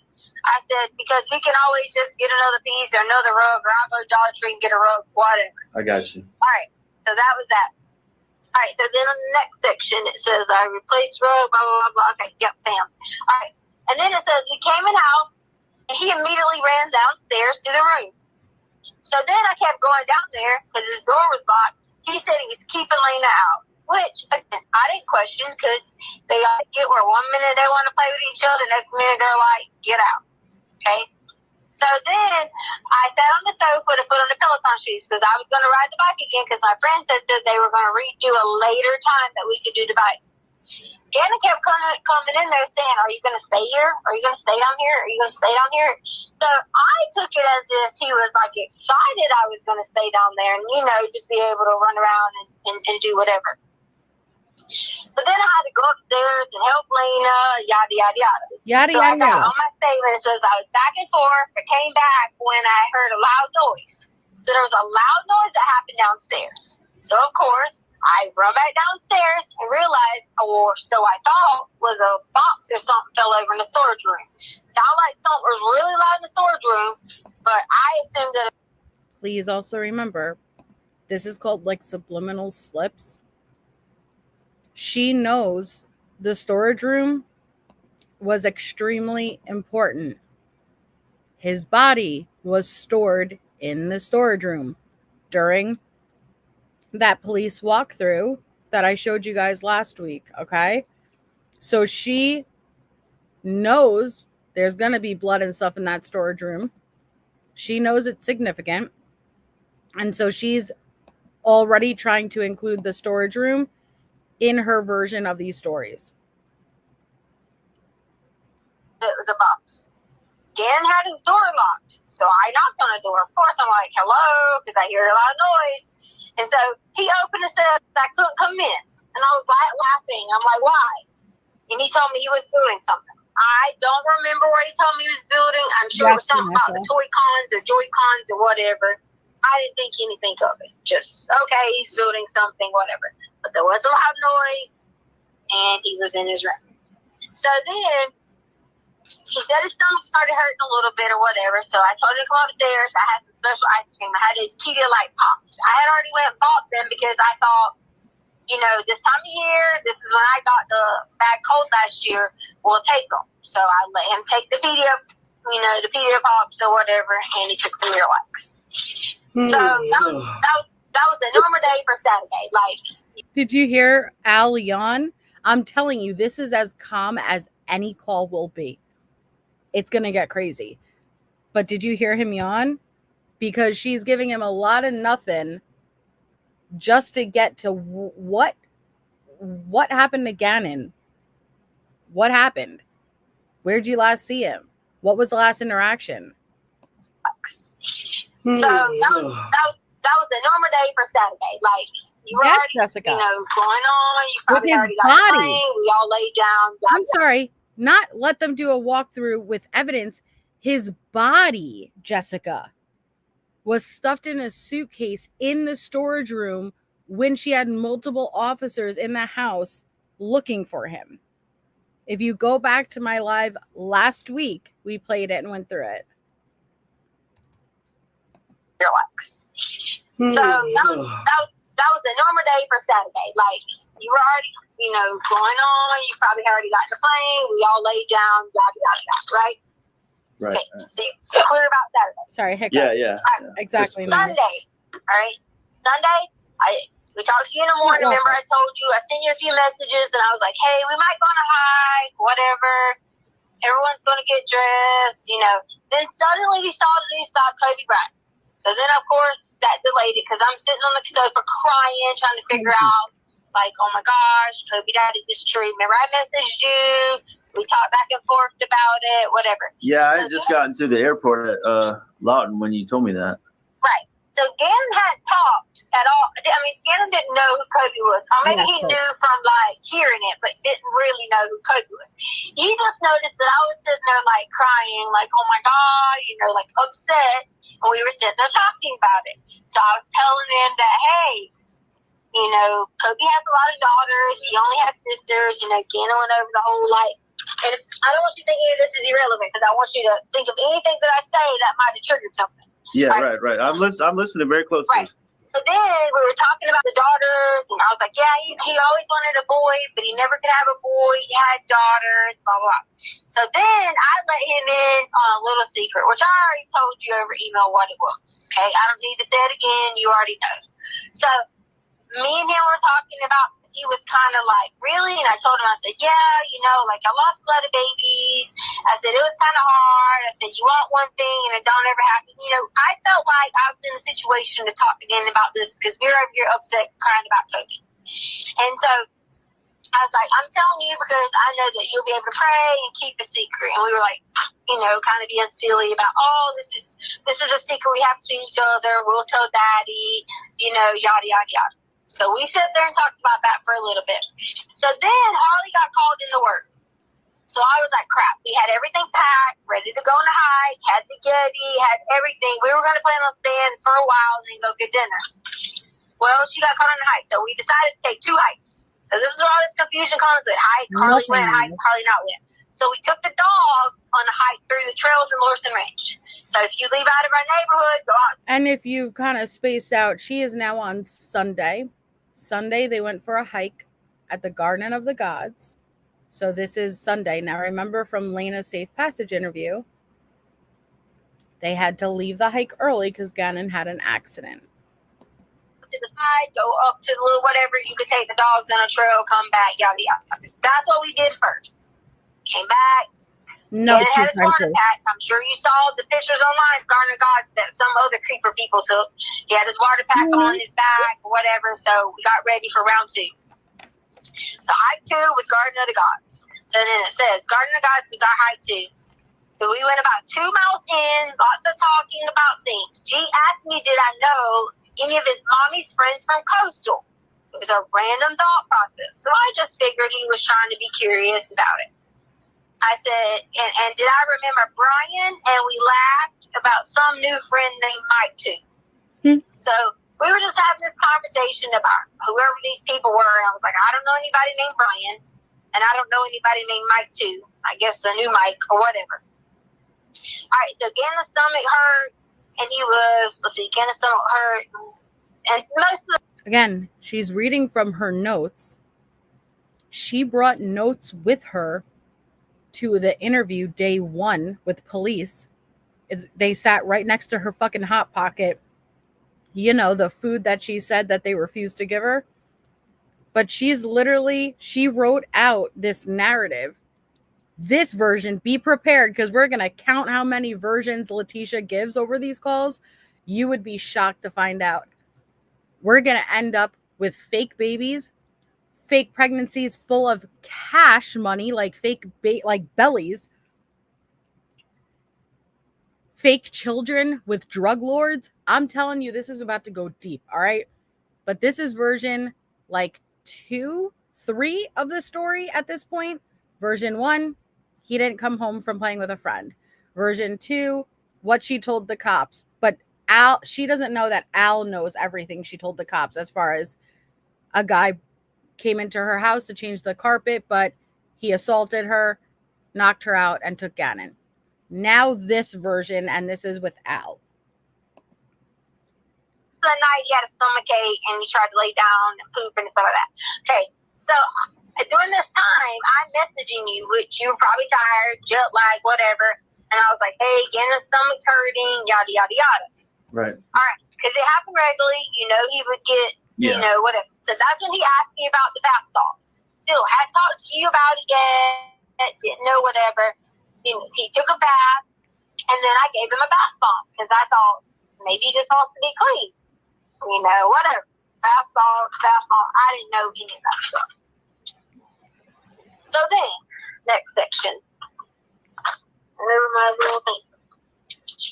Alright, so then the next section was, I don't remember exactly who took the bath first, but everybody had their baths, everybody was doing their own thing, and Gannon was like going back in his room. I said, okay. So then here's my next note. Alright, Albert had grounded Gannon from the switch. From my understanding, he said he was still grounded, but he could get off, the next day. He'd been in his room most of the night. I knocked on the door. He said he was playing with Grayson. I ain't never heard of fucking Grayson before in my life. Okay. So again, Grayson? He said Grayson? He said Grayson. No, he didn't. And Okay. so in my mind, I thought, who the hell's Grayson? But I didn't see anybody in the room. Obviously, I weren't looking under beds or anything like that. Honestly, I thought, does kids in 11 still have imaginary friends? Or are they is he talking to somebody online because he's not supposed to have, technology? He did. Yeah, right. Given the I said right, yeah. Given the benefit of the doubt, I didn't say anything else. I just said, oh yeah, okay, cool. Told Grayson I said hi. I laughed it off, went off about business, didn't see anything. And Okay. fun. So later on, I don't know the exact approximate time, but I saw he was on the sofa. And I was like talking to him. I was like, "Oh, you want to sleep out here tonight?" Or what, downstairs sofa? yes. Yeah, I yes. got you. Okay. So I'm like talking to him about tonight, whatever. He told me that his Uncle Matt was going to visit. Okay, so I don't know who the hell Uncle Matt is. So I was just sitting there like, okay, that's when it dawned into me that he had to be talking to someone on something, because Grayson, I have no clue who it is. And if you don't realize, this is her version where she's trying to push it off on Gannon. Gannon was acting weird. Gannon kept checking the gate, seeing if it was locked. Gannon was being really secretive. Gannon said he was talking to friends that I don't know who they are. She's pushing it off onto Gannon now. Matt, I had no clue he is. Then I was like, this can't be characters in some game, because it didn't sound like some game characters. I don't know Uncle Matt, and I don't know Grayson. So he was talking about his Uncle Matt was going to visit, and I thought, okay, all right, buddy, again, trying to be sensitive to the fact that I know that he probably has friends, family on the other part of the country that maybe he was missing or whatever. So it says, so again, I was like, boy, okay, yeah, so again, I was like, boy, you need to stay off that TikTok. You're being silly. Because I already told him, stay off the TikTok, he was being silly. All right, so I went upstairs, and G was on the sofa to watch TV. I told him I'd come back later with him because he wanted to watch something on the show. But what she's about to explain is the infamous candle incident. We are at Sunday night. I had to get Lena ready, and I promised him I would let him stay up 30 minutes later. So, I was upstairs, getting Lena ready for bed, yada, yada, yada, yada. Well, then, out of nowhere, the alarm is going off. It didn't start with anything other than the alarm. Lena had laid down. I had went in the room. I was sitting there with the dogs. I don't remember exactly what I was doing, but I was doing something on Roku. And I hear the alarm go off. So I walk in the living room, hit the alarm code in. And I'm just like, alarm code. And it stopped. So I thought, who in the world, was on the alarm code? Then it beeped again. And it kept going. And then it started fire. It was yelling louder. Fire, fire, fire. No, it didn't. Fire. That's and a lie. I'm like, fire. And I look around. Don't see any flipping fire anywhere. So as this goes on, I'm like, okay, put the code in again. It stops. So I'm like, okay, I might get on the phone with ADT because something's wrong with it. The alarm never went off saying fire, just to debunk that. This thing. Remember when we were out of town, the neighbor said she smelled gas and her thing was going off, but then they didn't find anything? Yeah, right.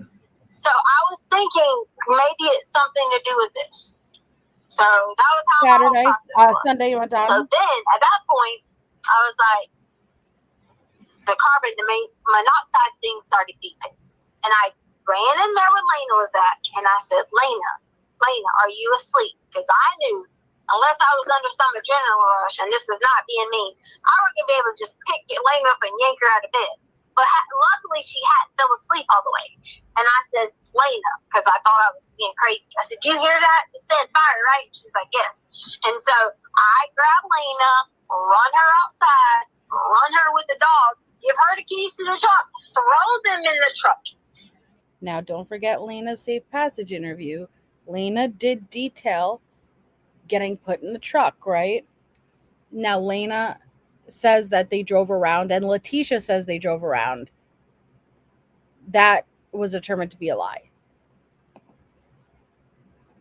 And I run back inside, still don't know anything, and then remember, oh my God, Gannon. Sorry that for a second I hadn't remembered that, because I was trying to still figure out where in the heck a fire was at. Yep, so I run back downstairs and realized that there's smoke downstairs. I couldn't get it. I was coughing and choking and couldn't get through the smoke part. I run back to the garage. You had these little mouthpieces that you could put over your mouth. Yeah, dust protectors. Okay. Right. So I grabbed one of those, put it over my mouth, ran back downstairs, and when I ran back downstairs, Gannon was still asleep, not knowing this was going on, and there was fire. I took the cover. Let that sink in. The fire alarm went off. Fire, fire, fire. She's not able to figure out where is there a fire, which didn't happen, by the way. But then keeps on going. Fire, fire, fire. Then she sees smoke filling up. Where's this smoke coming from? She managed to get 8-year-old Lena and these dogs packed up in the car. Then she realizes, oh, I forgot Gannon. Goes back downstairs, coughing. She can't breathe. So I go and I get one of your smoke dust protector masks. And then I go back down. And through that smoke, Gannon was still sleeping. And the fire was on him.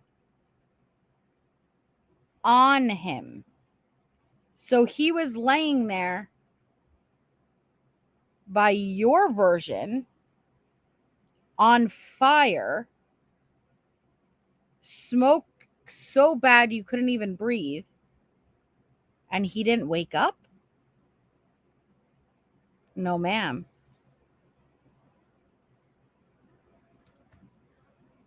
Run off, ran back downstairs, and when I ran back downstairs, Gannon was still asleep, not knowing this was going on, and there was fire. I took the cover. There was a whole bunch of tons of cover that was inside that little tan thing, and Gannon had on or whatever, and I just jumped on him. I don't know if that was the right thing to do. If it was the wrong thing to do, I'm sorry. But I just jumped on it and kept jumping on it, and like Gannon was right in one of the covers. So Gannon did. Gannon was so on fire, you had to jump on him with blankets over and over to put him out, and he didn't wake up?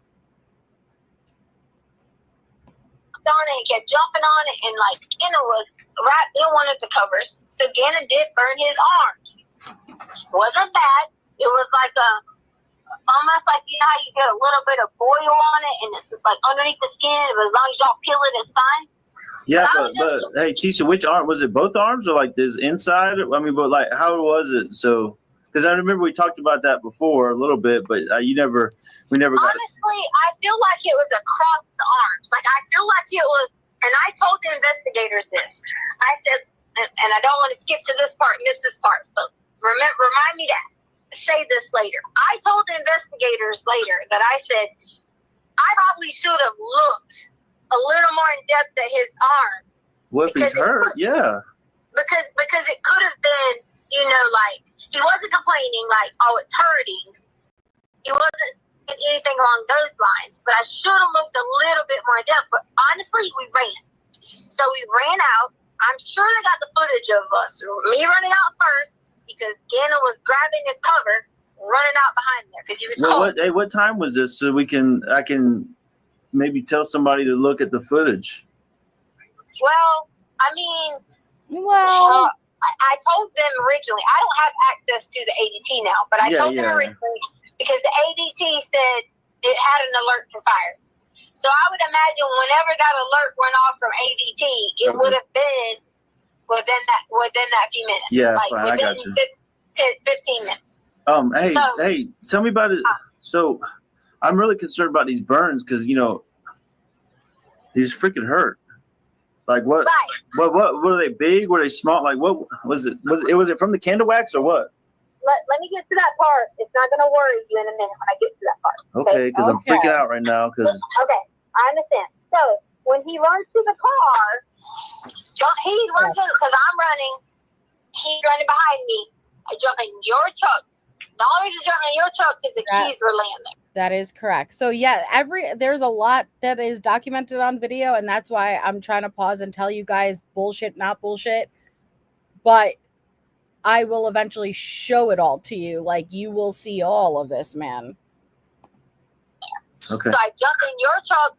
He jumps in on the driver's side. He's screaming, crying, whatever. Lena's in the back seat with the two dogs. We turn your truck on, and we drive the hell off. No, they don't. Don't ask me why we drove off. You I was didn't. freaked out because I was like, oh my God. Like, it was the carbon, it was the smoke was more scary and terrifying than actually the fire. So all we did was we drove around the block, and I kind of had to be like, okay, what do I do? A, do I need to call the police department? B, does anybody need medical attention? So then we go back in the house. Sure did. Lena's freaked out. I put Lena in our bed. I said, Lena. So you drove around? No, not and inside. then came back? No, didn't I have drove cameras. around the block. Like, Oh, I'm Wando, sorry. I didn't hear that. around. Yeah, I didn't hear that. I'm sorry. Yeah. I drove. Oh, funny that you should ask, Swedish. So no, they didn't have internal cameras. But like I'm saying, a lot of things are on Ring cameras, CCTV, like a lot of things are documented, and then digital footprints, and we have all of that. But funny that you should ask. Did she call the police or firefighters? Well, in one version of the story you're going to hear, she called her friend who was a firefighter, and he came and he gave the all clear off duty. Around like the block, like Wando, that area, whatever. I know. Back. Pull back up in the drive. You didn't have much gas because I hadn't put gas in your car yet. You didn't have much gas. Right. So my process of driving was thinking, oh my God, like They were married. I was in shock. So I pulled back in the driveway and parked. We all get back out, go inside. Lena's freaking out, crying. Both Lena and I are standing there looking at Gannon. At that point in time, I didn't. Okay, sorry. Just to answer, where was she at the time of these calls? So follow with me, okay? Last week, I showed you guys Monday, January 27th, the day of the murders. She reports him as essentially a runaway. He didn't come home when he was supposed to. Gannon at that point was in the storage room. The next morning, she would put his body in the back of the Tiguan. This is on camera. And you see her pulling out and doing like a test run. She would then park that Tiguan at the airport and then walk around and pick up Al and rent a car. She said her friend dropped her off. She doesn't have her car. Drive back with the rental. She would eventually go back, get the Tiguan, get his body from the back, and dump that suitcase on the side of the road. She would then, after that Spencer Wilson interview we watched, go back, retrieve that suitcase, and put that suitcase in the back of a moving van where her and her daughter started making, she had her daughter in this moving van with her stepbrother's body decomposing in the back, making their way from Colorado to Florida. At this time, she was back in her home state in the Carolinas. She's pretending she's still in Colorado, though, and you will hear that in these calls because I'll get into it. She doesn't know. Al and the FBI know she is not in Colorado. See anything on Myrtle Beach. his hands, arms, or anything other than take your hand where you're holding your phone and look on the insides where the edges are. That part right there had little bubbly spots. Okay? So they had bubbly spots on both sides of his arm. And I think that was from when he grabbed the cover and I was trying to grab him up and he came down with me with the cover because he was like latched onto the cover. Yeah. I was trying to grab the whole cover to put out the fire. So from the inner parts of his arm had these little bubble spots. You said both sides, or is it just the inner parts? I'm just trying to, because this might be key information. Like both sides, left arm, right arm. I got you. Okay, so both sides of both arms. From what I remember, both sides of both arms, because he had when Ganon was laying there and I grabbed him to get him up. Okay, because I remember it was that Oh God. It was one of the covers. I grabbed him to get him up, whatever. He gets in the car, whatever, we're talking. He's explaining to me that he thought I was coming and he was grounded from the switch. So he thought I was coming, and when he thought I was coming, he knocked over the candle. Okay. Because apparently he was playing the switch when he shouldn't have been playing, which is fine. But he had the candle on the couch. No, he had the candle sitting on some kind of little, that little white thing that was sitting next to the couch. Okay. Oh, I got you. Right. So So I don't know if the candle fell over. I don't know. I know that when I got there was a fire and it was on his cover. So I was trying to rip the cover out of his hands to get him up and like jump on the fire. Again, the covers were on fire. The covers were on top of Ganon. So much smoke I couldn't breathe. Yet Ganon didn't wake up. We're supposed to believe that, right? They have pictures of where there's burn marks on my elbow where I jumped on the fire. So we get in the car, and he's crying and screaming and telling me he's sorry, that he don't want to get in trouble because of the switch. He was on the switch, and he shouldn't have been on the switch. And so we drive around the block, and I'm like, it's okay. We'll figure it out. Honestly, I flipping lost my mind because I thought in my mind, like, had I not gotten downstairs when I did, had I not heard it or the alarm system or carbon monoxide or whatever, if that fire would have hit that couch, I don't know that I could have gotten again. And that was my biggest thing that my brain was sitting there like freaked out on. Come back inside.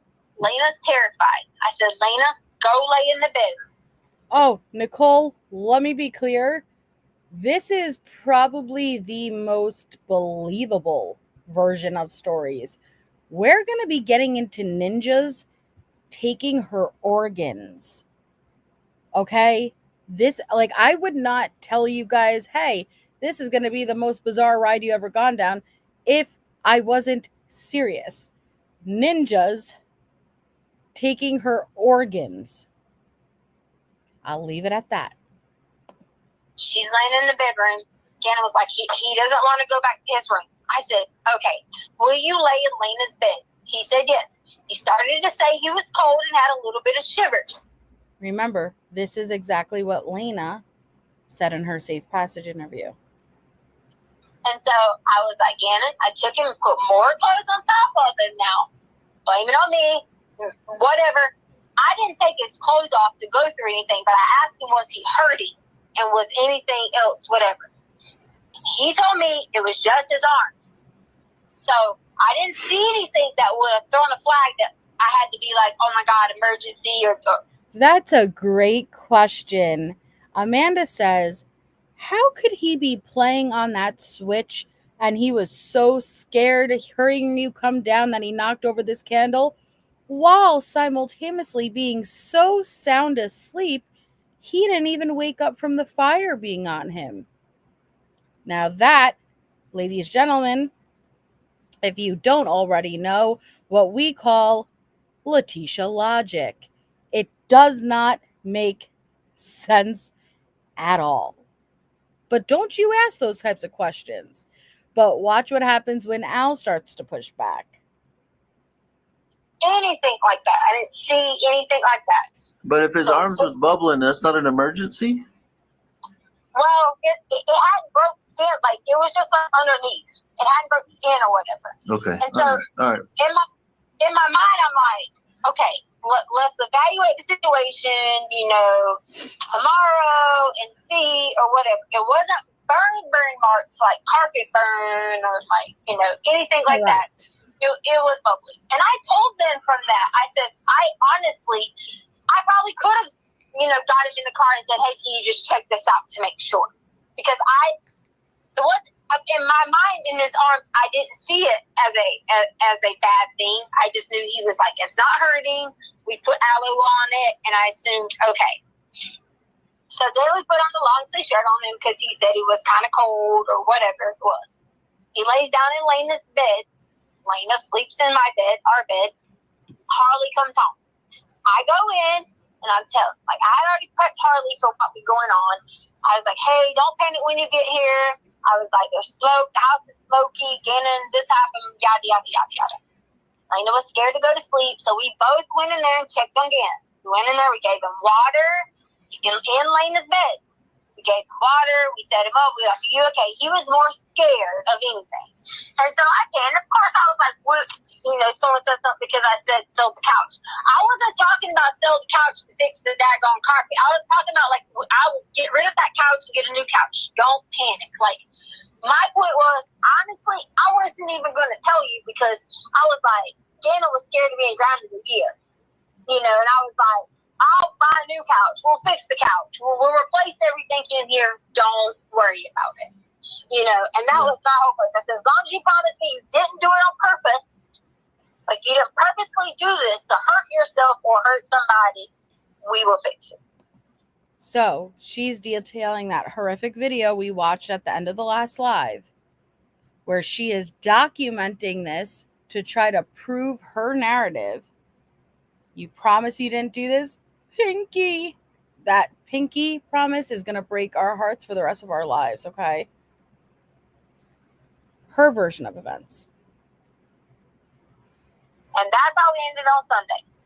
So Ganon was still like, you know, upset. He was not only emotional about the situation, his stomach was hurting. So that's where we were at with Sunday. Okay. Can you give me 1 second to pee? Yeah.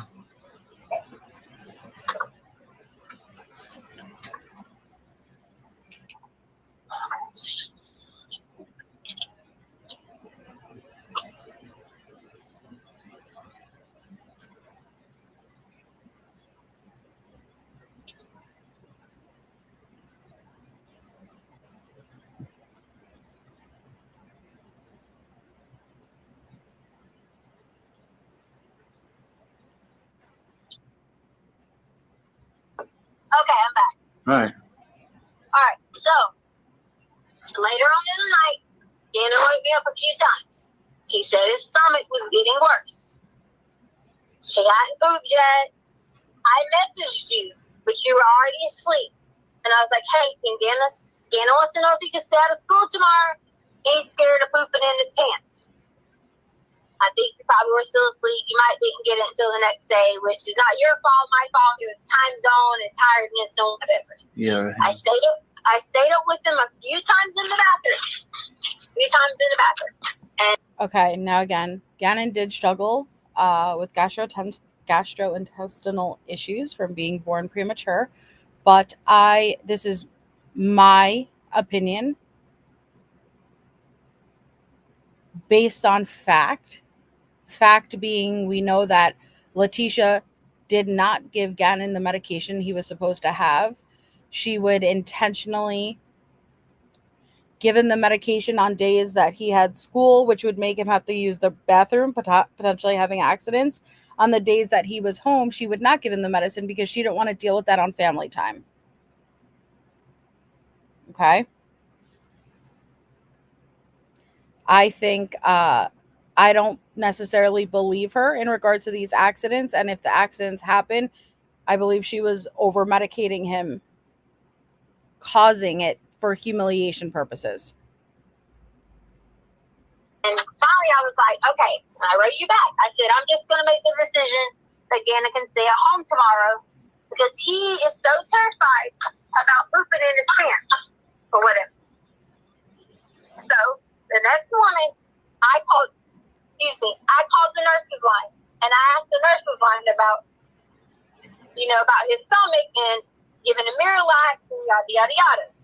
You talking about the TRICARE nurse's line? No, the urgent care nurse's line right in front of Fountain and whatever that road is. I got you. So I called them and I said, hey, I know typically people are constipated, you give a Miralax, yada yada yada, but he hasn't really went to the bathroom and he has blood coming out his butt. And so they just basically explained to do the best that you could to get him to pass, and if not, then we needed to call our care provider, whatever. People started beating me up over that, saying you didn't need to have a referral to do this. That wasn't what I was trying to say. I was trying to make the point of, does the boy need to have, anything done, or can I just give him, an enema or something like that? Because I already talked to him about that. So if this don't work... I'm sorry, what? You wanted to give Ganon an enema? Now, this is going to be a main piece come the trial because Letecia, her defense, would claim that she gave Ganon daily enemas and tried to associate it with some sick, twisted sexual abuse that she had sustained. But that's a separate later issue, okay? You want me to give an enema or something because it was a big old turd he was trying to get out. Yeah. All right. So then, that morning, we were like, I said, Gannon, I said, I'm going to stay at home with you today because I don't want you to stay by yourself. Now remember, we've let Gannon stay by himself. He's been responsible, whatever. But in this state, as in his state that he was in, not feeling well, stomach hurting, bubbling a little bit here and there, and being embarrassed, I made a decision that it was not okay for him to stay there by himself if he was sick. If he's on normal time, taking care of his sister, playing his Switch, doing his thing, then that's fine. But I said, Gannon, you're going to need to go with me. I said, there's a few things I need to handle today. Guess what? And I was going to look at a bike for you from this guy that was on Craigslist because he had this bike, like a touring bike. And I said, Gannon, you want to go with me to look at this touring bike or whatever? And that was Monday? Yes. Hey, so did you give him Miralax or the enema or anything like that? What else you give him? Hold on, I have in this notes what day I gave him Miralax. All right. Trying to poop, I regularly took, that was the bath salts day, to Saturday. He had Miralax on Saturday. Yeah, here it is. Listen to her going through her notes. Ice cream and said it had special stuff. Because I was telling him it was really those like Pedialyte ice cream. You know what I'm talking about? Yeah. I told him special and took Miralax. That was on Saturday. So hold on, I'm trying to just because obviously I'm worried to death about his little arms. Did you rub any cream on it or give him anything for the pain or did he pain medicine or anything like that to help him? I didn't give him pain medicine because I didn't have any pain medicine to give. What I gave him was the aloe that was in our bathroom, that green aloe. I took the aloe. We even made like a little silly joke about it because he wasn't hurting. Remember how I was wrapping Sadie up with the little thing? Yeah. I wrapped it around his arms too. And the little bandages or whatever. Right. So I put the green aloe on it, and I said, we'll do you like Sadie. And we laughed about it. He was totally coherent, laughing about it. Yes, it hurt a little bit, but being silly about it on his arms.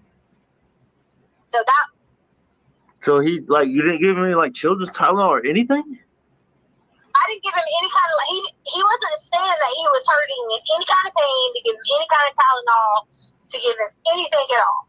And if you feel like that would have been a lapse in judgment on my part, then I'm sorry. No, I'm just trying to sort through it. I know how both of them are about, every time they scrape their finger or something, they want a Band-Aid. So I would just assume that if his arm was all bubbled up, did his arm stay bubbled up until the next day, or did that go down that night, or how that's worrying me too.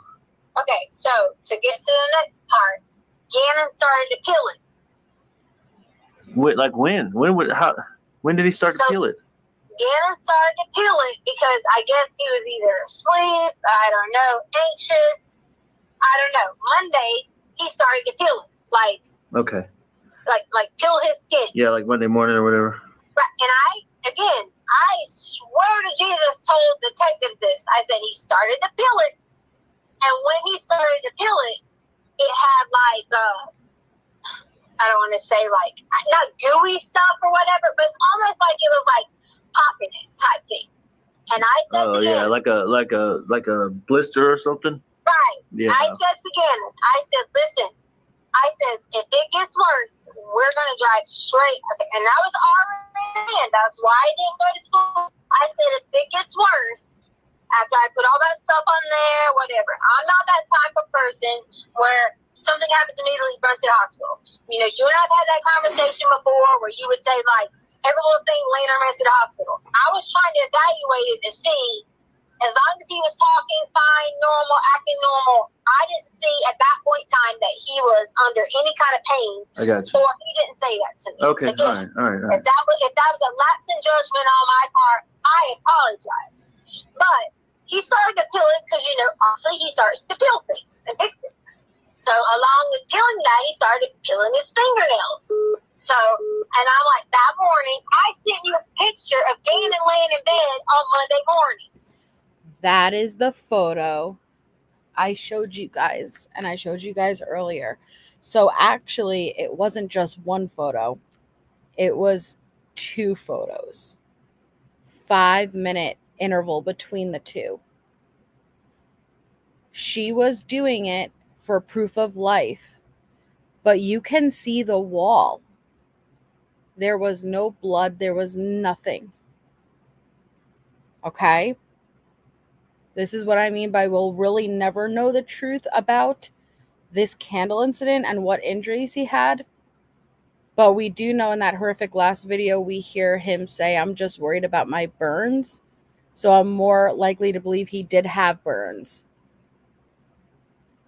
To your phone. Yeah, right. So Gannon was laying in the bed, whatever. I went back in there, checked on him, gave him some more water, made him drink some more Pedialyte because he wasn't eating because he was so upset.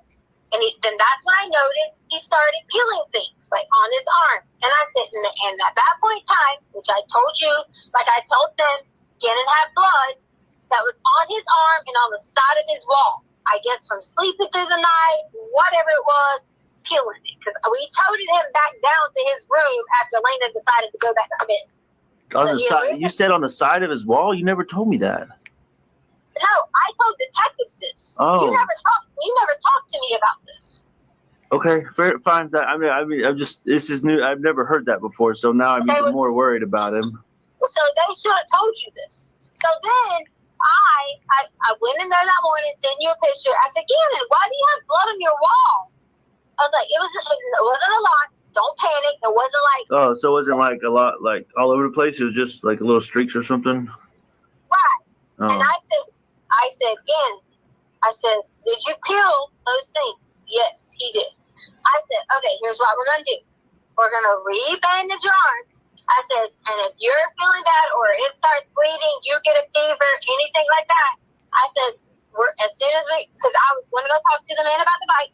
Right. I said, I don't have to go there first. You want to go to the hospital now? Of course, maybe I shouldn't have asked the kid that, but based on my judgment and what I was seeing with him, I didn't think that he needed to go right away. We went on about our business. And I said, if you start to feel any pain or hurt or whatever like that, we'll just drive to the base. We'll explain to them what happened with the fire. We monitored it through the night, so on and so on. Do you see how long and intricate this story is? Okay. No, it is Taco. Is it Taco Tuesday yet? He has the FBI right there next to him listening in. Now, again, this is as calm. You will never hear another call go like this. Okay. It's going to get bad. I know I keep saying it, but I really can't express all of the calls are not like this. This was the first call, and it was giving all of the room for Letecia to put forward her story, because this is also incriminating evidence that would be used to charge her and convict her, giving her the room to tell the full version of events, no interruptions. Go ahead, you give it to me, and this is all recorded, so as you change it up moving forward, we could use it against you. That was our intent. That was the plan the whole time. Everything. Nothing wavered from doing that at all. Gannon asked me questions. He was just like, why does this happen to me? Why do I always get hurt? Because, he had hurt his foot on the boards outside. And I said, Gannon, we're going to figure all of it out. Don't worry about it. We will replace it. Okay? So Monday morning, after all this, I was like, Gannon, we're going to go find, which I probably shouldn't have said to him that he would have not thought that it was on him. But I said, we're going to go find someone to replace the carpet. I says, and then we'll get it fixed. We won't worry about it. We'll monitor your arm through the day, yada, yada, yada. So we're going to go get some coffee, just hang out. And I said, there were some things I need to get for the pet store, and we need to go meet the guy about the bike. Because the plan was, that's the reason we drove the truck, because if I end up liking the bike, I was going to put the bike in the back of the truck. Yeah, I got you. Gannon also knows that when we left, we took my softball bag, Harley's softball bag with bat and stuff like that in it, helmet, because Gannon, I was asking him, did he want to stop by to look at those hockey skates? So we took any of that old equipment that I had, and we loaded it in the back of the truck, which was the long Easton bag I have. Yeah. So you took Harley's bag? Harley's bag, because she don't use that bag. The little book bag, the softball bag that's like a book bag. Right. Oh. So we were going to take it to that sports place and see if they did like trades, whatever. Yeah. And we were going to surprise Lena when she got home if I could got him 2 new things to these gates or whatever. Because You talking about Play It Again Sports over there that we went to? That's why we were so far across town. I gotcha. All right, so that was our plan for Monday. Go to Play It Again Sports, get some coffee. We need to get gas, and we were going to monitor his arm along the way. Go check on the thing about the bike. Were you though? Were you? Were you going to monitor? Hi, Christy. Oh, this is not exhausting. You'll see exhausting. Yeah, it's a very tangled web she weaves. And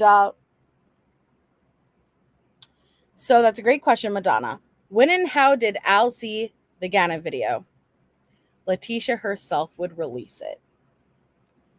And you'll hear him confronting her about this, okay? Leticia released a lot. And this is when me and Natasha go through the social media posts for you guys. You're going to be like, what the hell is wrong with her? Why would she ever post that? Why would she? Because I don't know. I can't tell you why. She thought it would help her. And it didn't. Yeah, she's just an idiot. Right. So we go to, drive around. I think we went to Dunkin' Donuts first, and then the gas store, or it might have been vice versa. What, like over by our house, Dunkin' Donuts? Right. We went to Dunkin' Donuts by our house. Dunkin' Donuts sharing lady already released the video of us going there. You can see my arm reach out the window if I can grab. Sorry, I didn't mean to say effing. I'm just over all this. Grab the coffee out the car. Then I turned around because I was about to get Gannon a frappuccino, but he said he didn't want it. So then we drive off from the Dunkin' Donuts. So then we drive off from Dunkin' Donuts and we go up. I turned 87 somehow, but meant to turn on 25. Needless to say, I went up Nevada. 80? You mean 85? Yeah, 85, 87. Yeah. Oh, okay. All right. So then I went up towards Nevada, which is where, like, Harley gets her eyelashes done, that type of area. Well, like, wait, you talking about past Walmart and all that? Like, not towards Fountain, the other way, right? Where the roads, okay, remember where we went to the recycle at before and the road split? Yeah, way down there close to, okay. Oh, but that's towards Walmart. Yeah, okay, I got you. Okay, so that's the route that I take, which I'm sure they have because I'm not hiding anything from them or the GPS that I took. So I went that way first, and I realized I was like, oh, crap. I was like, I probably should have got on the other exit because I really didn't know. A lot lately, I've been trying to find my way around, like what exits to get off of, things like that. So I get off and realize, like, oh, this is the way to where we went to the recycle thing at. So I just kept driving and end up making a curve and turning you back to 25, Nevada, and all that. And I was like, oh, there's the Petco. I was going to go to PetSmart, but we ended up Petco, so whatever, same thing. Petco? You went to Petco like way over there? That's the only. Now she did. So she made Gannon get in the car around 10 in the morning on Monday. Again, she kept him home from school. She said he stayed home from school because his stomach hurt. No, it's because you could see from that photo in the morning, he already had injuries. He was not doing good, and she made the decision she was going to murder him. And you're going to see that even more from the Google searches when we go through them. She did stop at Petco twice. She's going to get into this whole narrative about didn't know that female dogs get their periods and needing to get pads. No. Then she gets into a whole narrative about how she was being followed and chased and left her phone at Petco to go off if they weren't back in time. Crazy shit. I think, I'll give you my opinion. I think she originally was trying to, and I'd never know how to put it into words without it just being horrific, but I think she was trying to take Gannon's life in a different way at first, and it didn't go how she planned, so she ended up going back to the house and doing what she ultimately would do. But now she has to explain to Al, where did you take Gannon? You said he was home from school from sick with his stomach. You put him in the car. You drive around for 4 hours going shopping. Like what? You know? only Petco there is. I don't know. The only one I know is the one we went to by Target that one day. That's Talking about your Harley's work? yeah, that's PetSmart though, isn't it? Right. That's Yeah. what I was saying. I got was you. I was meaning to go to PetSmart, but I went to Petco. I got you. So I go to Petco, and I walk inside. Gannon wanted to stay in the car playing the Switch.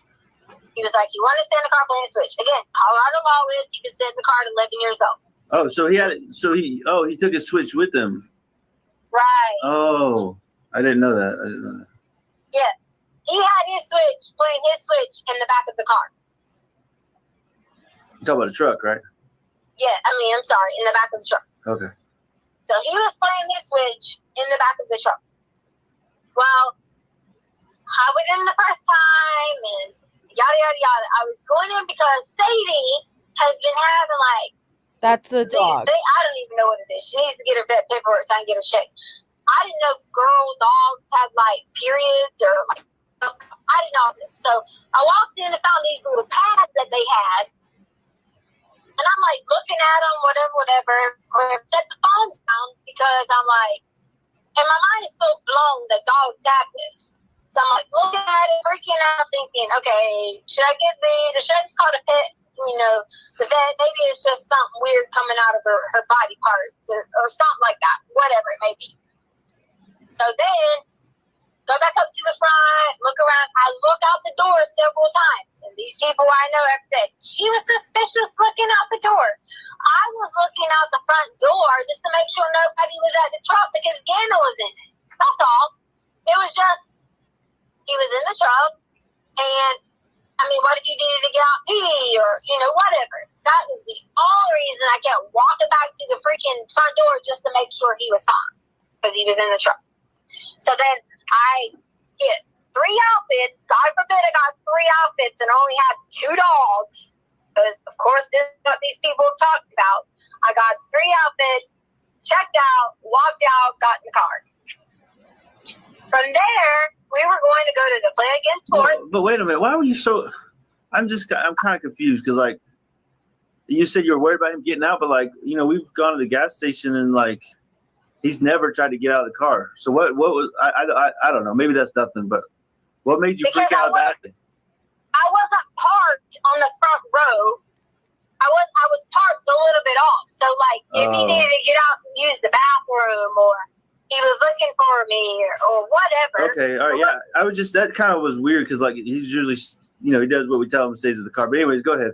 Right, but not Albert. Exactly, he does. Just like I told you, he could have stayed at home on a normal basis, but he wasn't feeling well.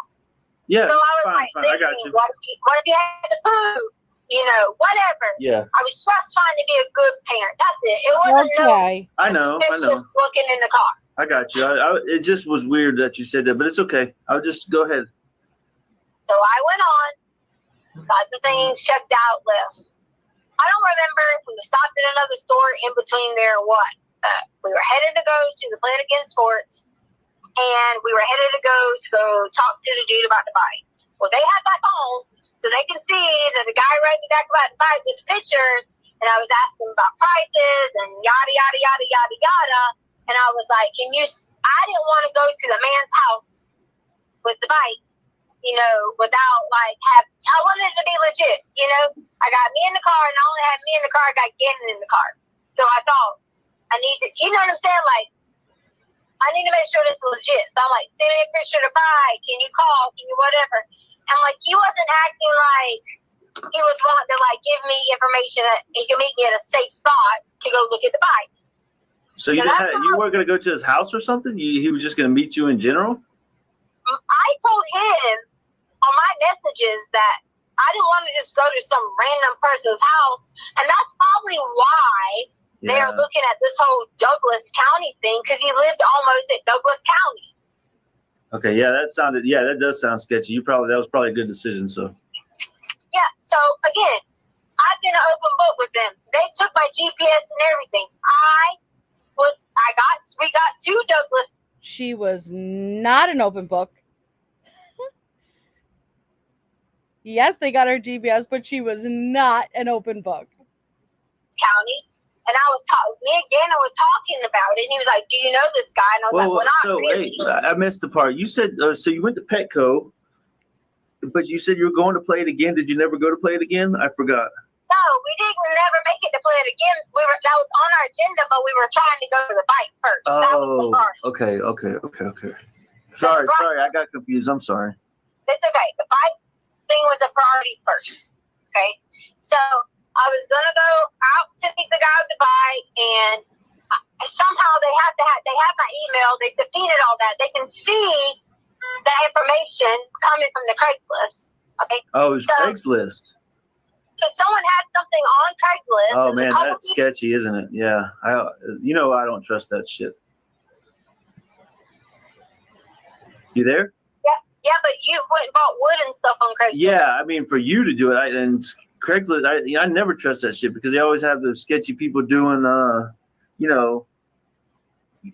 stupid stuff like meet and greets and stuff. You always told me about that, remember? Yeah, but like this was just a bike for sale. Okay, I'm just saying, I'm worried about you and my son's safety. That's what that's my point. That's why I realized. I said, well, we rode through. Okay, so when you go up Palmer Lake heading to Douglas County or whatever, we went that way. It was supposed to be that the guy had a warehouse somewhere between the Palmer Lake area or whatever. This is going to be the first of many bike narratives. I was just going to buy you a bike. This all happened because of you, actually, because I'm just such a good wife. What, a warehouse of bikes or something? He said he had a couple bikes that he used to do riding and touring and stuff like that. Like those bikes I was looking at doing those rides, like through Alaska or whatever? Right. Okay. So I get out on this road. So if you're on, I want to say it's exit 165 or 163. Okay, I think that's what I want to say the exit was. Oh, on 25? Right. Okay. Yeah. So you know how you're going to before you get to Castle. Oh, it's where we went to take the. Remember how traffic is backed up? You can take that back road. Oh yeah, before you get to like 182 where the outlets are or whatever. You can take that back road and it takes you back out to Castle Rock. Yeah, I got you. Okay, so it was off that, but to the right side, not to the bougie side where like the boonies and stuff was at. It was off that way to the right side. So I originally got off, and again, they can see this on my GPS. I got off, I went left, and went down that little hill where the little people were at, and I thought, this can't be the right way, because he was saying something about signs and all this. Turned around at the little, I don't know, woods or whatever, came back up, went across straight and realized it was on that right side. I think it's called like Palmer Lake or something like that. Supposed to be looking for this place, still didn't see it, and then it ended up being like all mountainy and dark. I say dark, it wasn't dark in the day, but like, yeah, like dark woods and stuff, yeah. So we turned around, left out of there, and I was like, well, this doesn't even look too great. Again, have them go search that area all they want to. They're barking up the fucking wrong tree because all we did was went through there looking around and trying to figure out where this warehouse was supposedly at. So you were in the truck or out of the truck? We're in the truck. Oh, you had me worried. I'm like, you're out of the truck. Well, not only the record of it being on Craigslist, but the record of her interacting with this person, right? Thank you, Julie A. It's just so interesting. Sorry, like I kind of like been sitting here and I'm listening at it because I don't want to confuse you guys by pausing it a bunch of times. But how Achman's razor, right? The most simplest explanation is usually the right one. Do you see how much she is overcompensating? Do you see how much? And sorry, I have to fix my screen. It's going to take me a second because everything kind of just got weird. Hold on one second. You see how much she's overcompensating? And sorry, it might make a sound for a second, so prepare your ears.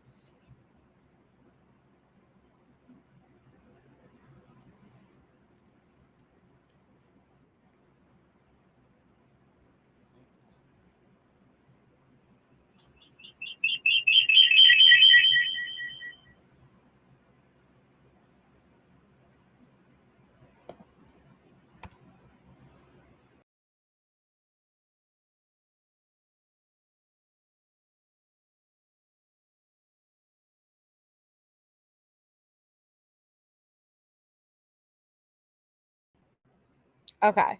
Sorry. Sometimes my screen, like, it'll just randomly be like, F you.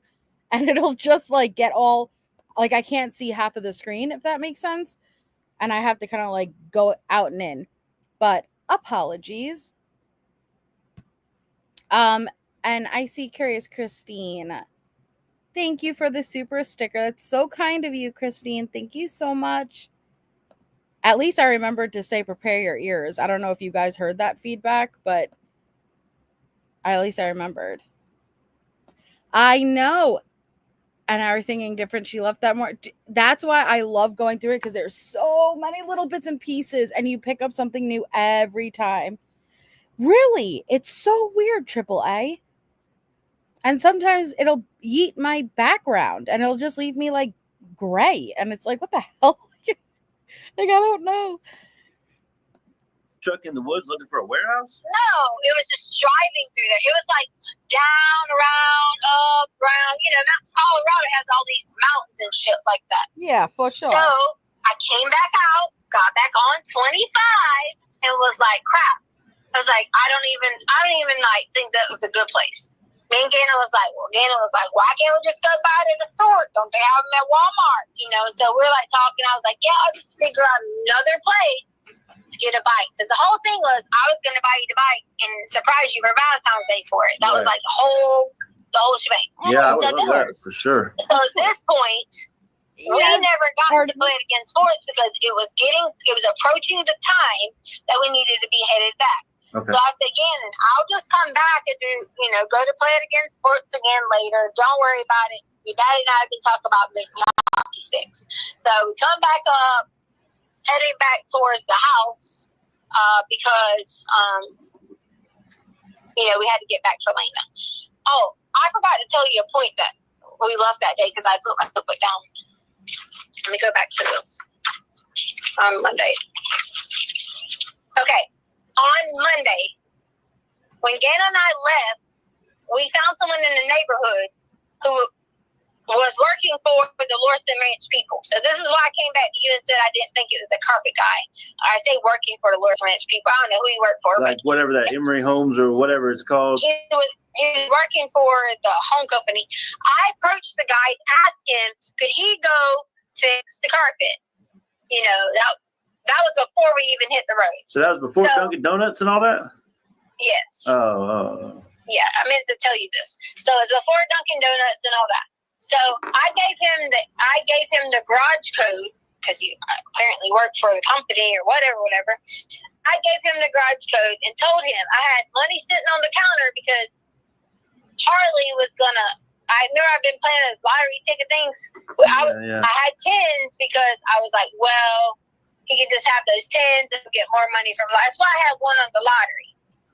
Well, that's why I thought that the carpet person, had access to the house, whatever. Come to find out later on, he didn't even make it there. But I'll get to that point when we get there.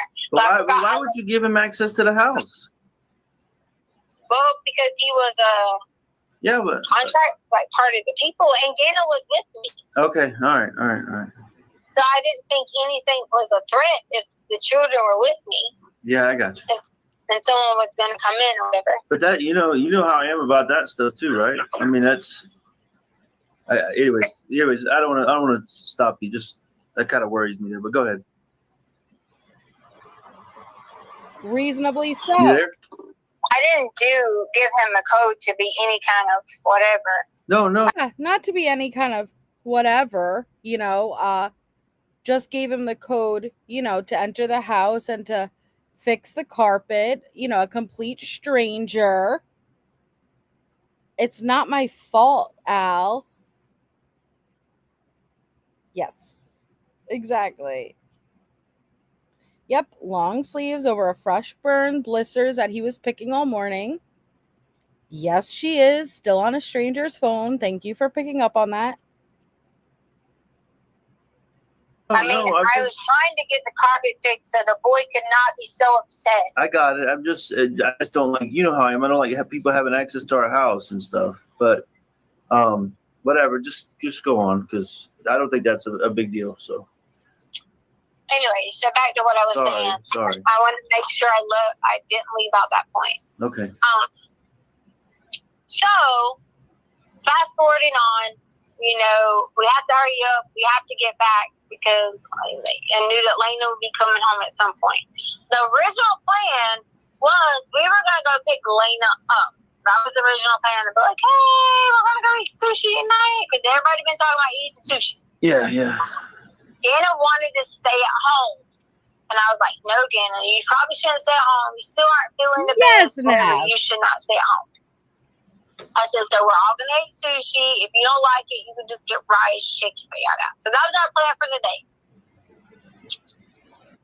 We get home about, I don't know what time the alarm got set off. 2:30, 2:45, whatever the bull crap it is. Okay? Well, I noticed it's because, and I don't think we're gonna get through the full call tonight because we've been on for almost 3 hours, but I'm gonna do a little bit more. I'm gonna find like a good breaking point, but like there's a lot of there's probably like maybe 14 hours of calls, I feel like. So we're just gonna it's going to be a continuation of calls, but I promise it's going to speed up because it's going to start to get what? Like me. I promise. This is like the most calm one. But this is what, as good as I could get, AAA, okay? But this is what happens when you don't hold someone accountable. And I'm not putting this on anyone versus holding people accountable is a good thing. I say that all the time. Like, please, because I see it a lot on YouTube, I think specifically, so it's fresh on my mind. Hold people accountable. Don't, even like me as a creator, hey, you see I'm doing something wrong. Don't just tell me what I want to hear, right? Don't just, if I wouldn't lie, because it's just something I'm like fundamentally against, but let's just say I did lie. Don't run with a lie because you like me or you support me, right? Or you hate whoever may be calling me out. Hold people accountable, because if you don't, it just shows that you get away, like the person sees they're getting away with it. Not only are they getting away with it, you're encouraging it, right? And you're willing to put your credibility on the line for that. And it just creates a monster. And I think that's what happened with Wade too, right? With all of these wives and stuff. None of them put their foot down and said, no, hell no, you're not going to cheat on me. Fuck that. Bye. You're letting him get away with it. So that's with Tisha too. Unfortunately, and I'm not putting this on Al. It's not on Al. The only person accountable for this is Letecia. But what absolutely contributes overall to this mind state she has is the fact that she's always gotten away with it. During the time frame, I set the alarm to alarm away, and I have it from the APT. Okay. When we left, somehow during some point, the alarm changed from alarm away to alarm stay. What point? I had all this, and which was on my phone that they took. Oh, okay. All right. So I called ADT, and I said, hey, what are the steps in alarm going to arm away to arm stay? And they instructed me that if the door was not open with a sensor, it could have been that you accidentally set the house to arm away, and it would have went to arm stay if it noticed movement that was already in the house. Oh, I got you. Right. But there's a sensor on the garage door. Right. Okay. So keep this in mind. There's a sensor on the garage door? I know, on the door coming in from the garage, there's no sensor. No, you said there was. So there's not. I didn't think there was. Yeah, I was saying there's no sensor. I might have said it so fast. I was saying there's no sensor. Okay. Sorry. I misunderstood you. I'm sorry. So either you can come in, you can set the alarm to arm away, and you can walk in through the garage, and it will immediately go to arm stay. Or you can set it to arm away, and when the dogs move, and it will go to arm stay. As long as that back glass door wasn't triggered and that front door wasn't triggered, it will not change. Okay. So keep that in mind, okay? So this whole thing about your neighbor, he got paid $5,000 to release this. No, he didn't. Sorry, she's talking about the neighbor. And just wait till we go through the social media report. And just wait till we get to Jose Baez. But the neighbor had Ring doorbell footage, okay? And you know what? This might be a good place to stop, but because I remember where this is gonna go. The neighbor obviously went to the neighbor, right? Hey, anybody who has Ring doorbell footage, and the neighbor did, and the neighbors captures their driveway. It was released now, and thank you, Chris. I think the dog period pads were to absorb blood. You know what? Very well. I've heard that before, Chris. And I personally think she was just looking for an excuse and went with that. And I think she was going to try to blame some of the blood on the dogs. And when I say that, I know a normal person would say, oh, well, what do you mean? You know, like they could tell the difference between human blood and animal blood. Letecia didn't know that they can determine whose blood is whose. You're going to see that, in our future episodes. She did not know. She thought at first she tried to say the blood on the walls were her from having I'll wait. She didn't know that they're able to determine if it's Leticia's blood or Gannon's blood. So I wouldn't be surprised if Tisha was trying to go for a dog, trying to say the dog was bleeding. And she's a doctor. And just wait till I get to I'm telling the social media post, man. She was signing it to her new job, Dr. T Stauch. That's what her Instagram was, Dr. T, okay? But, all right, I don't want to pause it's at the hour mark, but I've been out since 6:30 and I'm really getting tired. Oh, sorry. I'm getting really tired. And so I'd rather give full energy than half energy, if that makes sense. So I'm going to pause it here.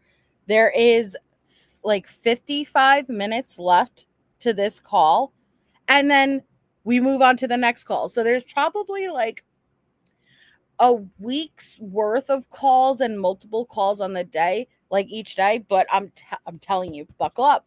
It's going to get insane. And I'm just so excited to be going over this with you. And like I said, guys, I get a little bit overwhelmed trying to go back because we've covered every aspect of this case. So it's hard for me to even try to envision, if you knew nothing about this, how do you explain it? And I am struggling. I really am struggling, how to explain it all to you guys. So please, please, please, if you had feedback, if you have questions, relay it to me, because it'll help guide me of what would be the easiest way to do things. But I think the calls are the right way to go before the Bethel interview and stuff, because they explain a lot of what she claimed happened, and then the story's evolving. And so you get a lot of answers through these calls, if that makes sense.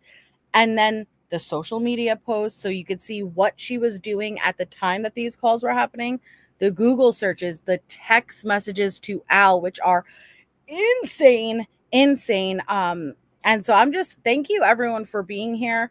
I love that so many of you guys attended for this, and I'm so excited to be going back down this rabbit hole with you guys. So I'm going to go to bed because I'm absolutely exhausted, but I will see you guys tomorrow. So thank you all so much. Thank you to my mods. You guys are amazing. And have an amazing night. Well, wait, Swedish. Now do you understand why I got so upset and I said we only give blue hearts for Ganon? And hey, I will say, ever since I asked Swedish that, and thank you, Deco Life. Thank you so much.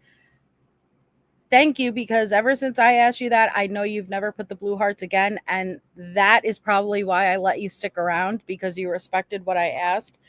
But this is why I say we only ever have blue hearts for Gannon Stauch on this channel. Blue hearts don't go for Wade Wilson. And I feel like you being here, maybe you could understand where we're coming from now. And I appreciate that. So thank you all. Thank you, Deco Life. And I'm so glad you're not humping your dog, because I swear that's how I read it at first.